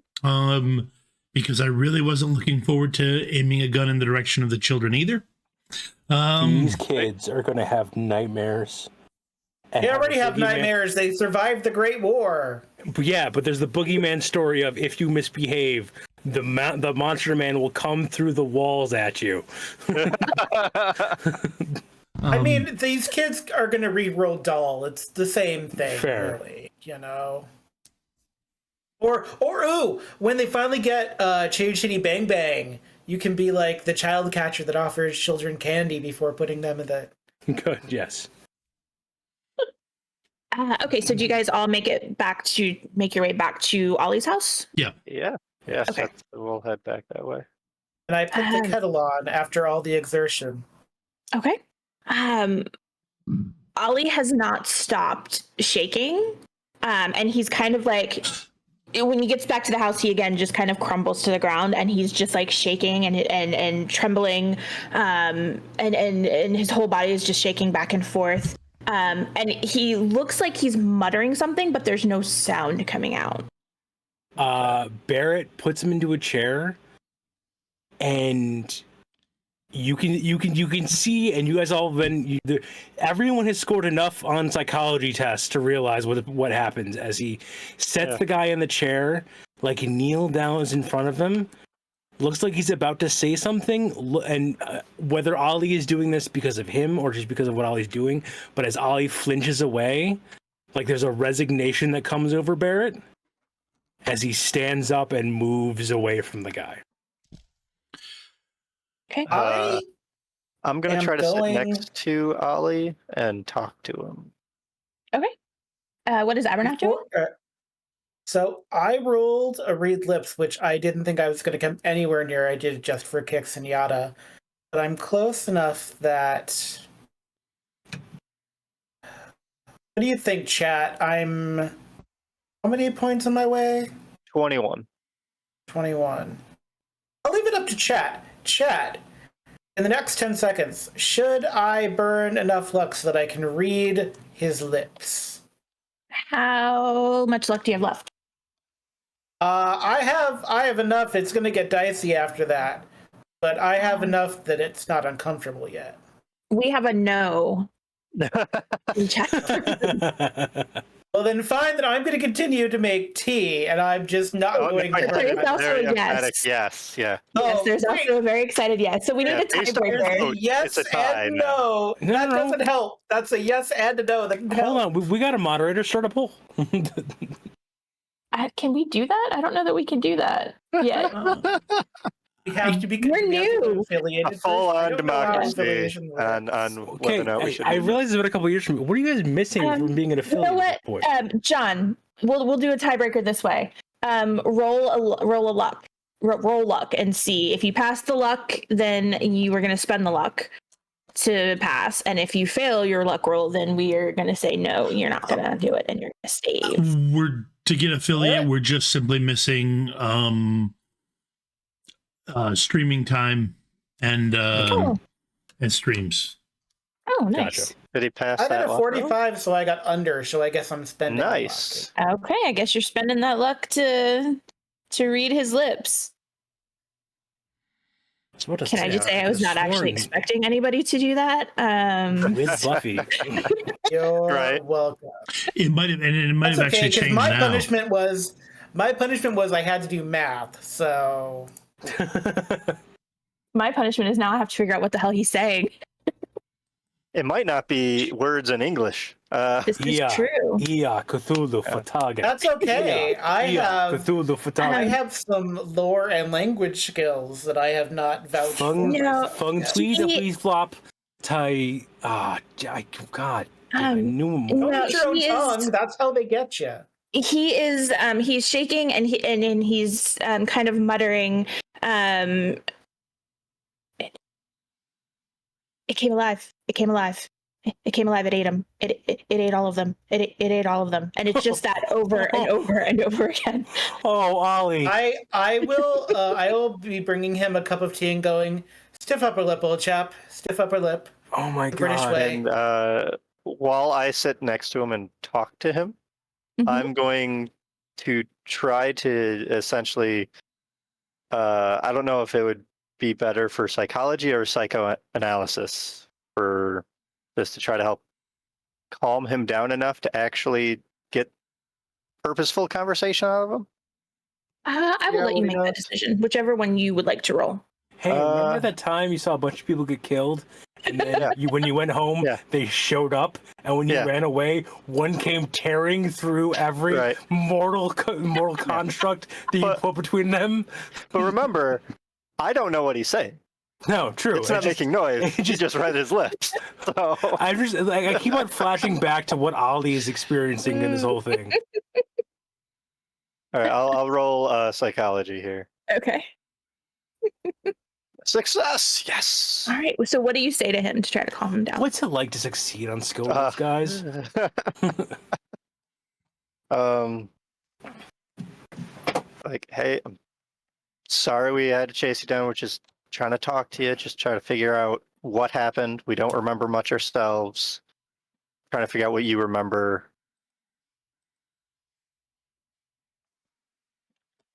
Just all trying to figure out what's going on. He stops the shaking. He's still trembling, and he turns to you and he kind of grabs your shirt and he says, "Why weren't you taken?" Well, I mean, me like the rest of the others here, we woke up and the case was broken. None of us seem to have any physical injuries or anything like that on us. We just don't remember a lot of what happened. How many others were there? Yeah, were there more than us? You really don't remember? No. It's not possible. How is that? That's not possible. That's not possible. The tour was full. There was the 6 of you, and then there were 3 others, and then him,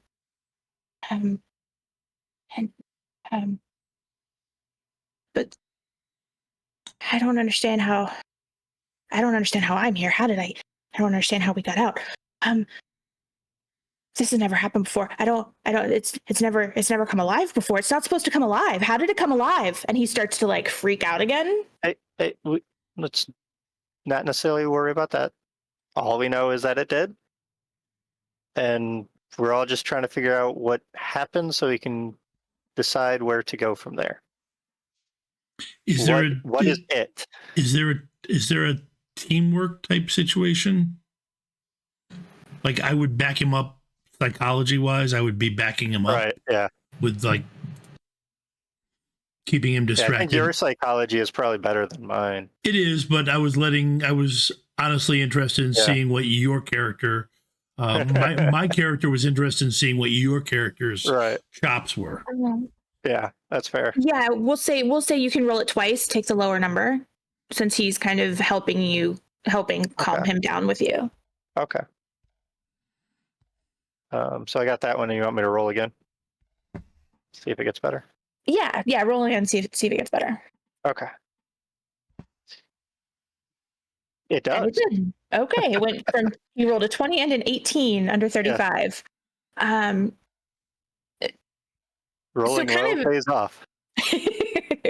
So kind of describe to me, both of you, like, how is Harold helping calm him down, and what is Michael doing and saying to try to get him to refocus and to calm back down? Well, the important thing in this situation is, since Michael doesn't have the experience or the skill for it, is that there's those long moments where he's trying to think of the right thing to say next, so it doesn't make it bad. I fill in those moments, giving reassurance, helping to keep him focused, backing him up with like breathing, and just keep working on keeping Olly calm, and Okay. focus so that giving Michael the time he needs to determine what questions Where to to go ask. from there? Yeah, and where to go. Okay. And what is Michael saying to him? Just more of the. Yeah, the last thing I was going into was trying to figure out what it is. Like, do you know what it's called? Do you know what it looked like? Really, kind of any like- information? He kind of like takes a couple of deep breaths and.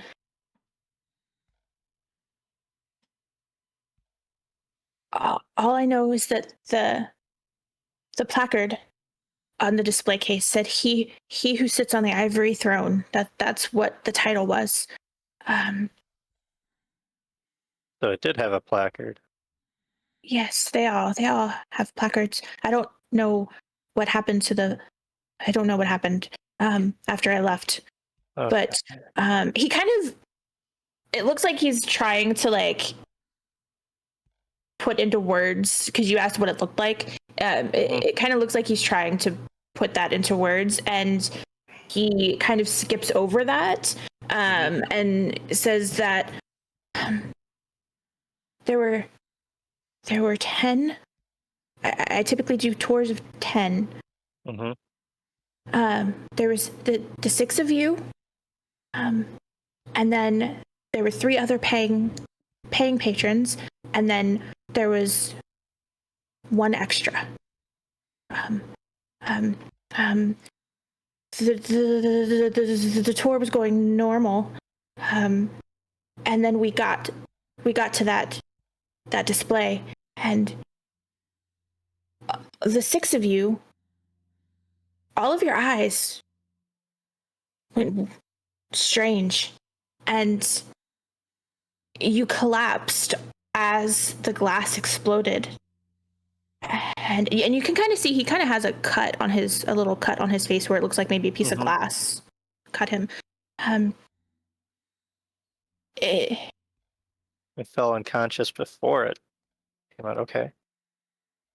And it came. It was moving. It was alive. It was moving, and it grabbed them, and it absorbed them. I don't know.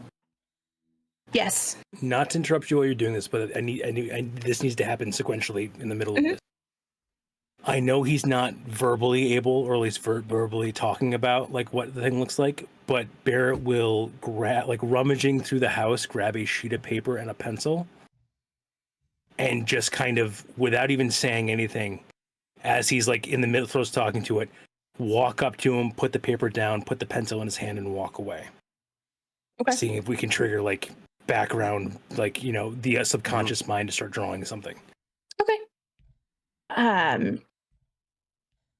He takes the pen and paper, and he doesn't start drawing just yet, but he's holding it in his hand, and there were tendrils, and they grabbed them and absorbed them, and then their skin fell to the ground empty. And then the other man on the tour, he grabbed me and pulled me out the door, and the 6 of you were just unconscious, and you all passed out, and I ran. Huh. Who was the mystery person that pulled you out? Who's the man? I'm not supposed to say.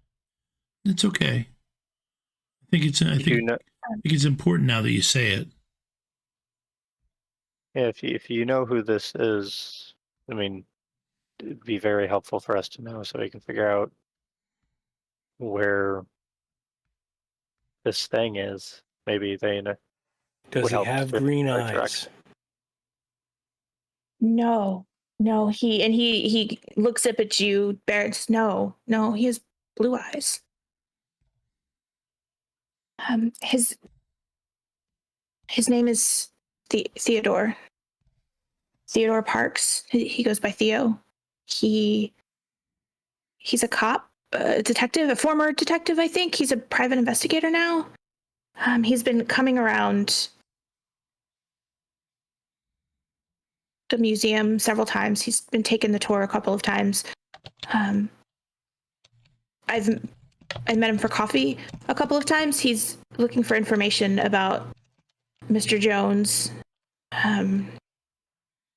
He asked if he could come on the midnight tour to look around for information on Mr. Jones. He was going to pay me, and I needed the money, and so I said okay. Yo, Parks. All right.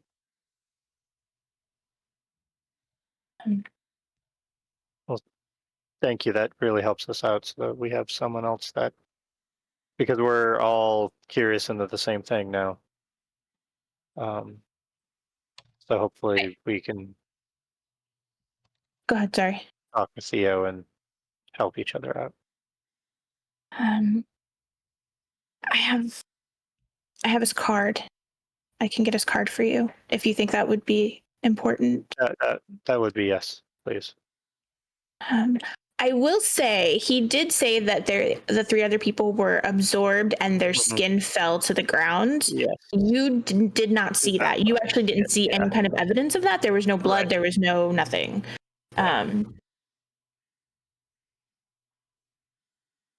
He looks at Abernath and he says, old friend, upstairs in my room, the book on my bedside table, there's a business card. Will you grab that for me and bring it here for me? Of course. Thank you.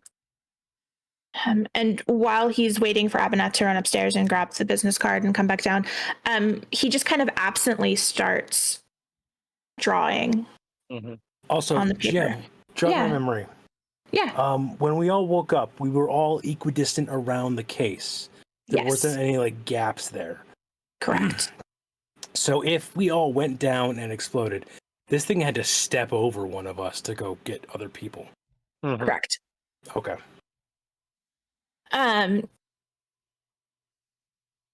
He is calming down now, and as he's kind of sketching out, just absently sketching on this piece of paper that you gave him, he says, it was like nothing I've ever seen before. You all, I thought for sure you were going to be eaten. There was this bright light. As I was running out, there's a bright light behind me, and it almost looked like it was grabbing you all, but you're here, so he must not have grabbed you. I don't actually know if I'm allowed to show this picture on stream or not, so all of you are just going to see this picture. This is the picture that he kind of sketches out to you. Oh, no. All right.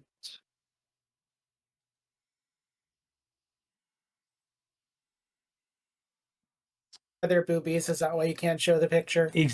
Sure. No, I just don't know about It's in roll 20, yeah. Yeah. Copyright stuff. It's tricky. I'm teasing. Tricky depending on when it was published and everything. For those of you playing along at home, what we are seeing is some form of crab or crustacean-like creature whose lower half is a slimy trail of tentacles behind it, and who is... The front two legs are more like sharp spider legs, mantis legs, yeah. Is it weird that it's beautiful in an H.R. Geiger kind of way, like in an alien John, sort of? that's a conversation we're going to have with a licensed professional at a different time. Yeah. For in the place of a head, this thing has what appears to be a single giant eyeball. I will say, so I'm just going to say this above table. They are looking at a picture of Rantagoth. Is the creature that they are looking at. That's the creature that escaped from the display case. I will. Yes. Oh no, go ahead. Finish your thought. I was just going to say, so based on the description that you gave to everybody watching, it looks like as this thing moves, it should like leave a trail of like stuff. Yeah, but again, goo or slime. Yeah, but again, there was none of that. Yeah. Like the original Slimer. Oh my god, yeah, just one of us got the full Slimer treatment. Because this thing would have had to walk over Slimer. one of us to get to the other people. Yeah. So one of us. Probably Michael. He's a grad student. Grad students are used to that sort of thing. I feel like your college experience and mine are completely different. It's true. By the way, I'm going to be coming back down the stairs with the book at this point in time, and I'm going to casually say to Olly, old friend, how long have you said have you been home this whole time? I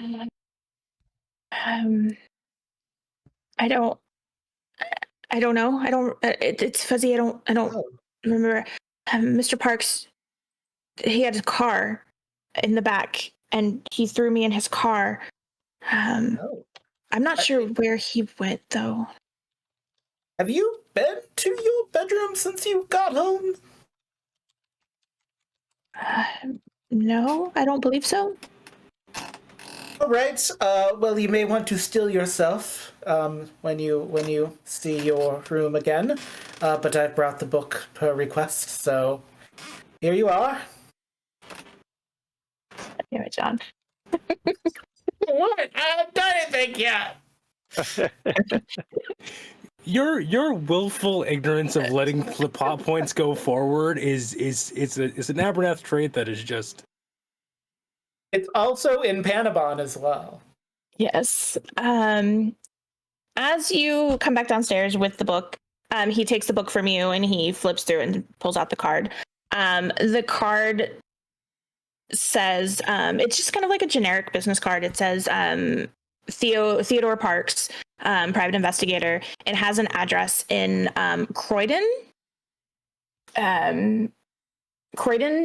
Surrey. It's on Surrey Street in Croydon. It looks like it is down the street from the Dog and Bull pub.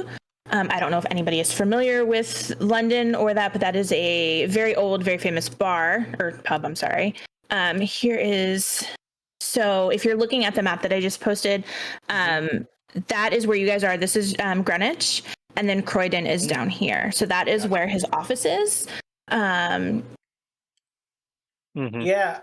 we definitely are going to have to take the car this time. Good. Yeah. The world shall burn. And because of that statement, John, I will ask this, GM.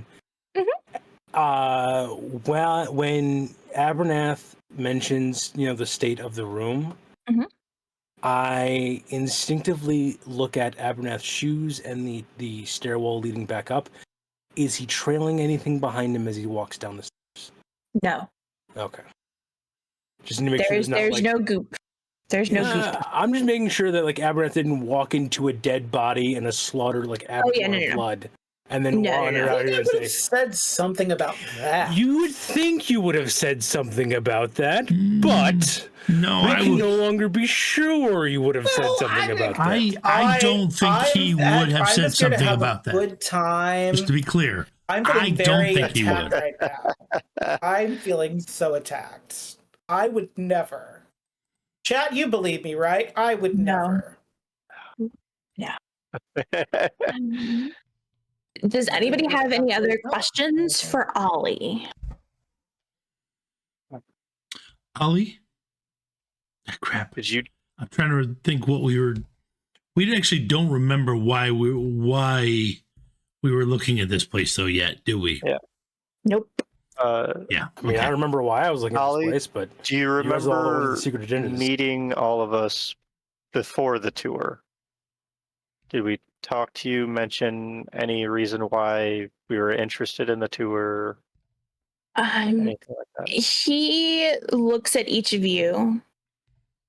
He looks at you first, Michael, and then Barrett, and he looks at Abernath, but he obviously knows Abernath, so he just kind of looks back. He looks at Priscilla and then Charlie, and then Harold. Sorry, I knew I was forgetting a name. I just couldn't remember which one it was. He doesn't look at Harold suspicious. He looks back at Michael and he says, I think I remember giving you a flyer. I do have the flyer on me still, yeah. Maybe at was it the university, maybe? I don't know. That would make sense. That's typically where I am.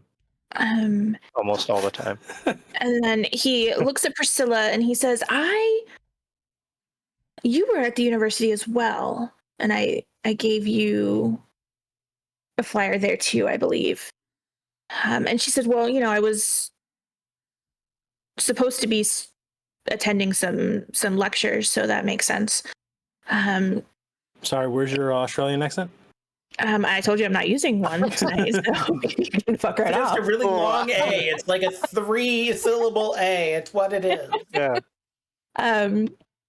He looks at Barrett and says, I think I remember you outside of a bookstore, maybe, but I don't remember you. However, and he looks and he points at Harold, and no, just you. I don't know you, and he points at Charlie. I don't remember you at all. But you've taken the tour before. Okay, that rings a bell. All right. Who did I have with me?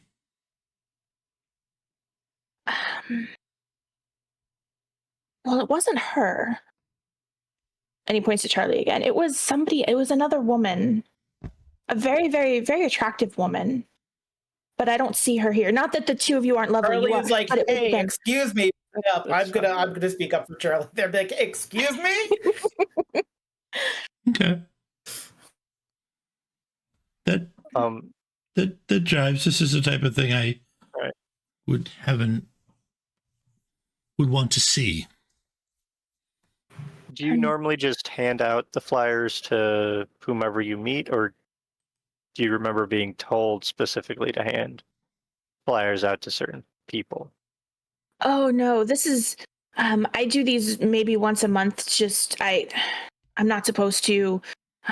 But he pays us such little. Yeah, you're hoping to get more tours and more. Yeah, Abernath and I have it worked out where I find people on my own to do a tour after hours, and then he and I pocket the money for it. We're not supposed to.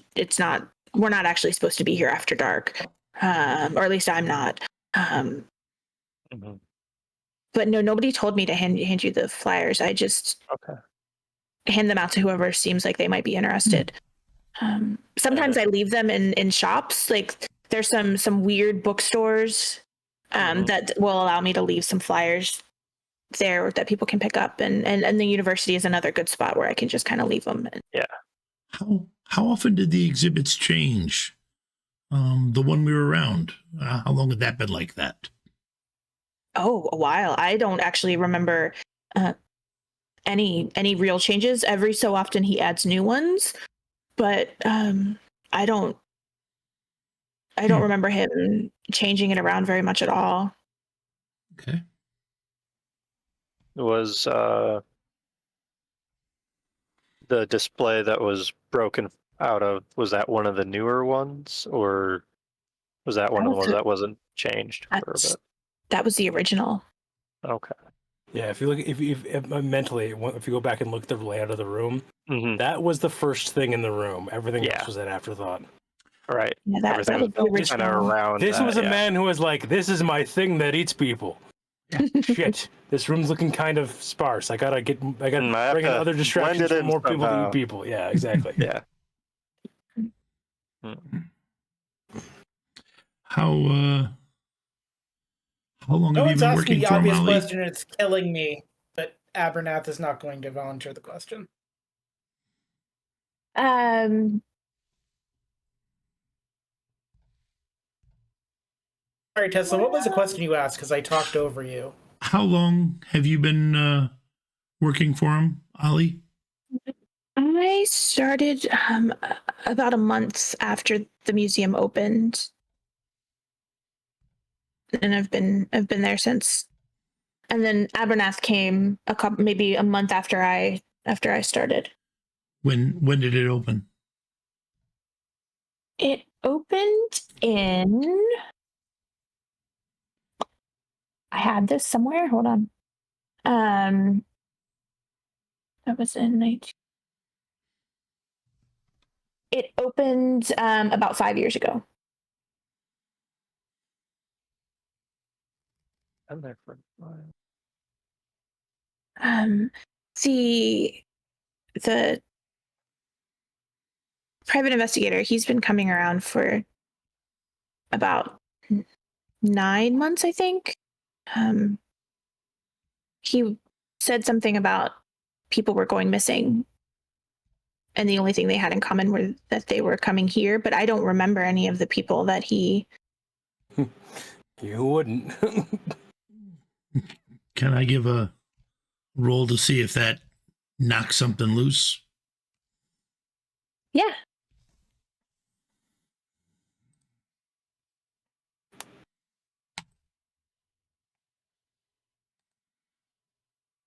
Did you already use your double roll? Oh man. You did, didn't you? I did to knock their memory loose. So You know what, though? 35 points of luck. You can either use your luck, or we can say Charlie is trying to help you remember, because the two of you were working on this together. Oh yeah, at this point I would have had a conversation with Charlie. So yeah, so I'll say if you can either use luck, or you can roll again and take the lower of the two, and we'll say you and Charlie are trying to work this out together. I don't have enough luck, so I'm gonna bet on Charlie.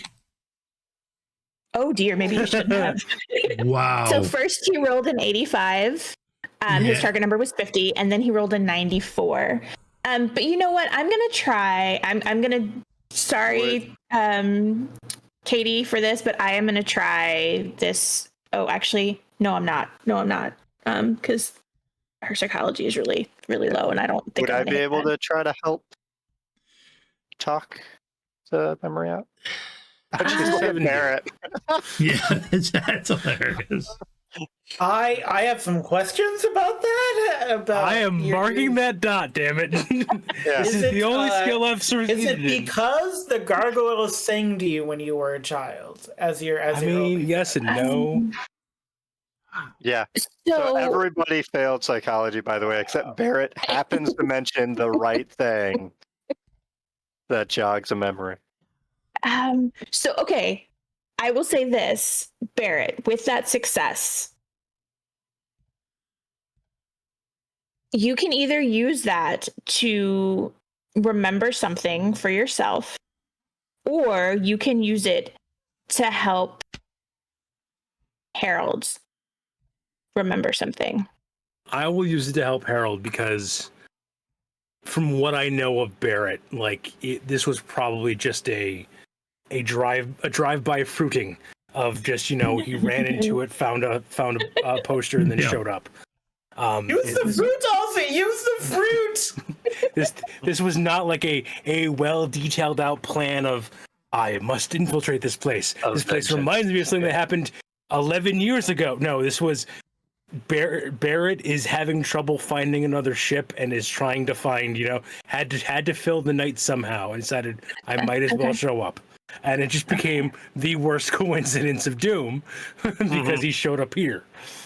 Or it's fate. So Barrett says something that jogs your memory, Harold. And Barrett, you could kind of word this however you would like. But he basically says something along the lines of, if people were going missing for that long, obviously somebody else besides just a private investigator would be looking for these people. At which point, since Barrett had to help, everybody would be able to see me and Charlie look at each other and have this aha moment between the two of us. And Yeah, that this was going on for Okay. 5 years. the museum's been open for 5 years. The private investigator has been tracking missing people for a year, or he's been coming around for 9 months, but people have been going missing that he's noticed for a year. Yes, John? Are we coming to the close of the conversation? We are Or is coming the to the close of the session. Okay. I Never mind then. imagine the other two will probably have questions they Yeah, want to that's why interject. we're going to go ahead and stop. Yeah, I that's why will we're going to stop say- here. Okay. And at the end of this Yeah. conversation in general, and just so that Joe doesn't forget, Barrett will take out his billfold, thumb out 10 pounds, put it in front of Olly, and just quietly say 3 words for the fence, and then walk away, and then walk off. That's more than Amazing. that fence was ever worth. That fence was here before. Yeah, that all of fence is us. old. Yeah. Well, then for other things, for Oh, the fence and what I'm wow. about to do to your car is we have to drive to fucking Croydon. All right. I think that's how people in Croydon think about it too. You know. But yeah, that's where we're going to end tonight's session. Next session, we will pick right. back up hopefully with everyone. We will get into the vision that Priscilla and Michael had when they used the lamp. And maybe take a road trip to Croydon. Who knows? Yeah. But I hope you guys all had fun. I hope that you guys was got a fun. lot of interesting It was. It was information. great. Yep. No, definitely move things along nicely. Yeah. Next session starts with Barrett like hot wiring a motorcycle. I am never getting into the car again. He doesn't even know electricity. He's just like, I'm gonna figure it out. Yeah. I'm gonna figure it out.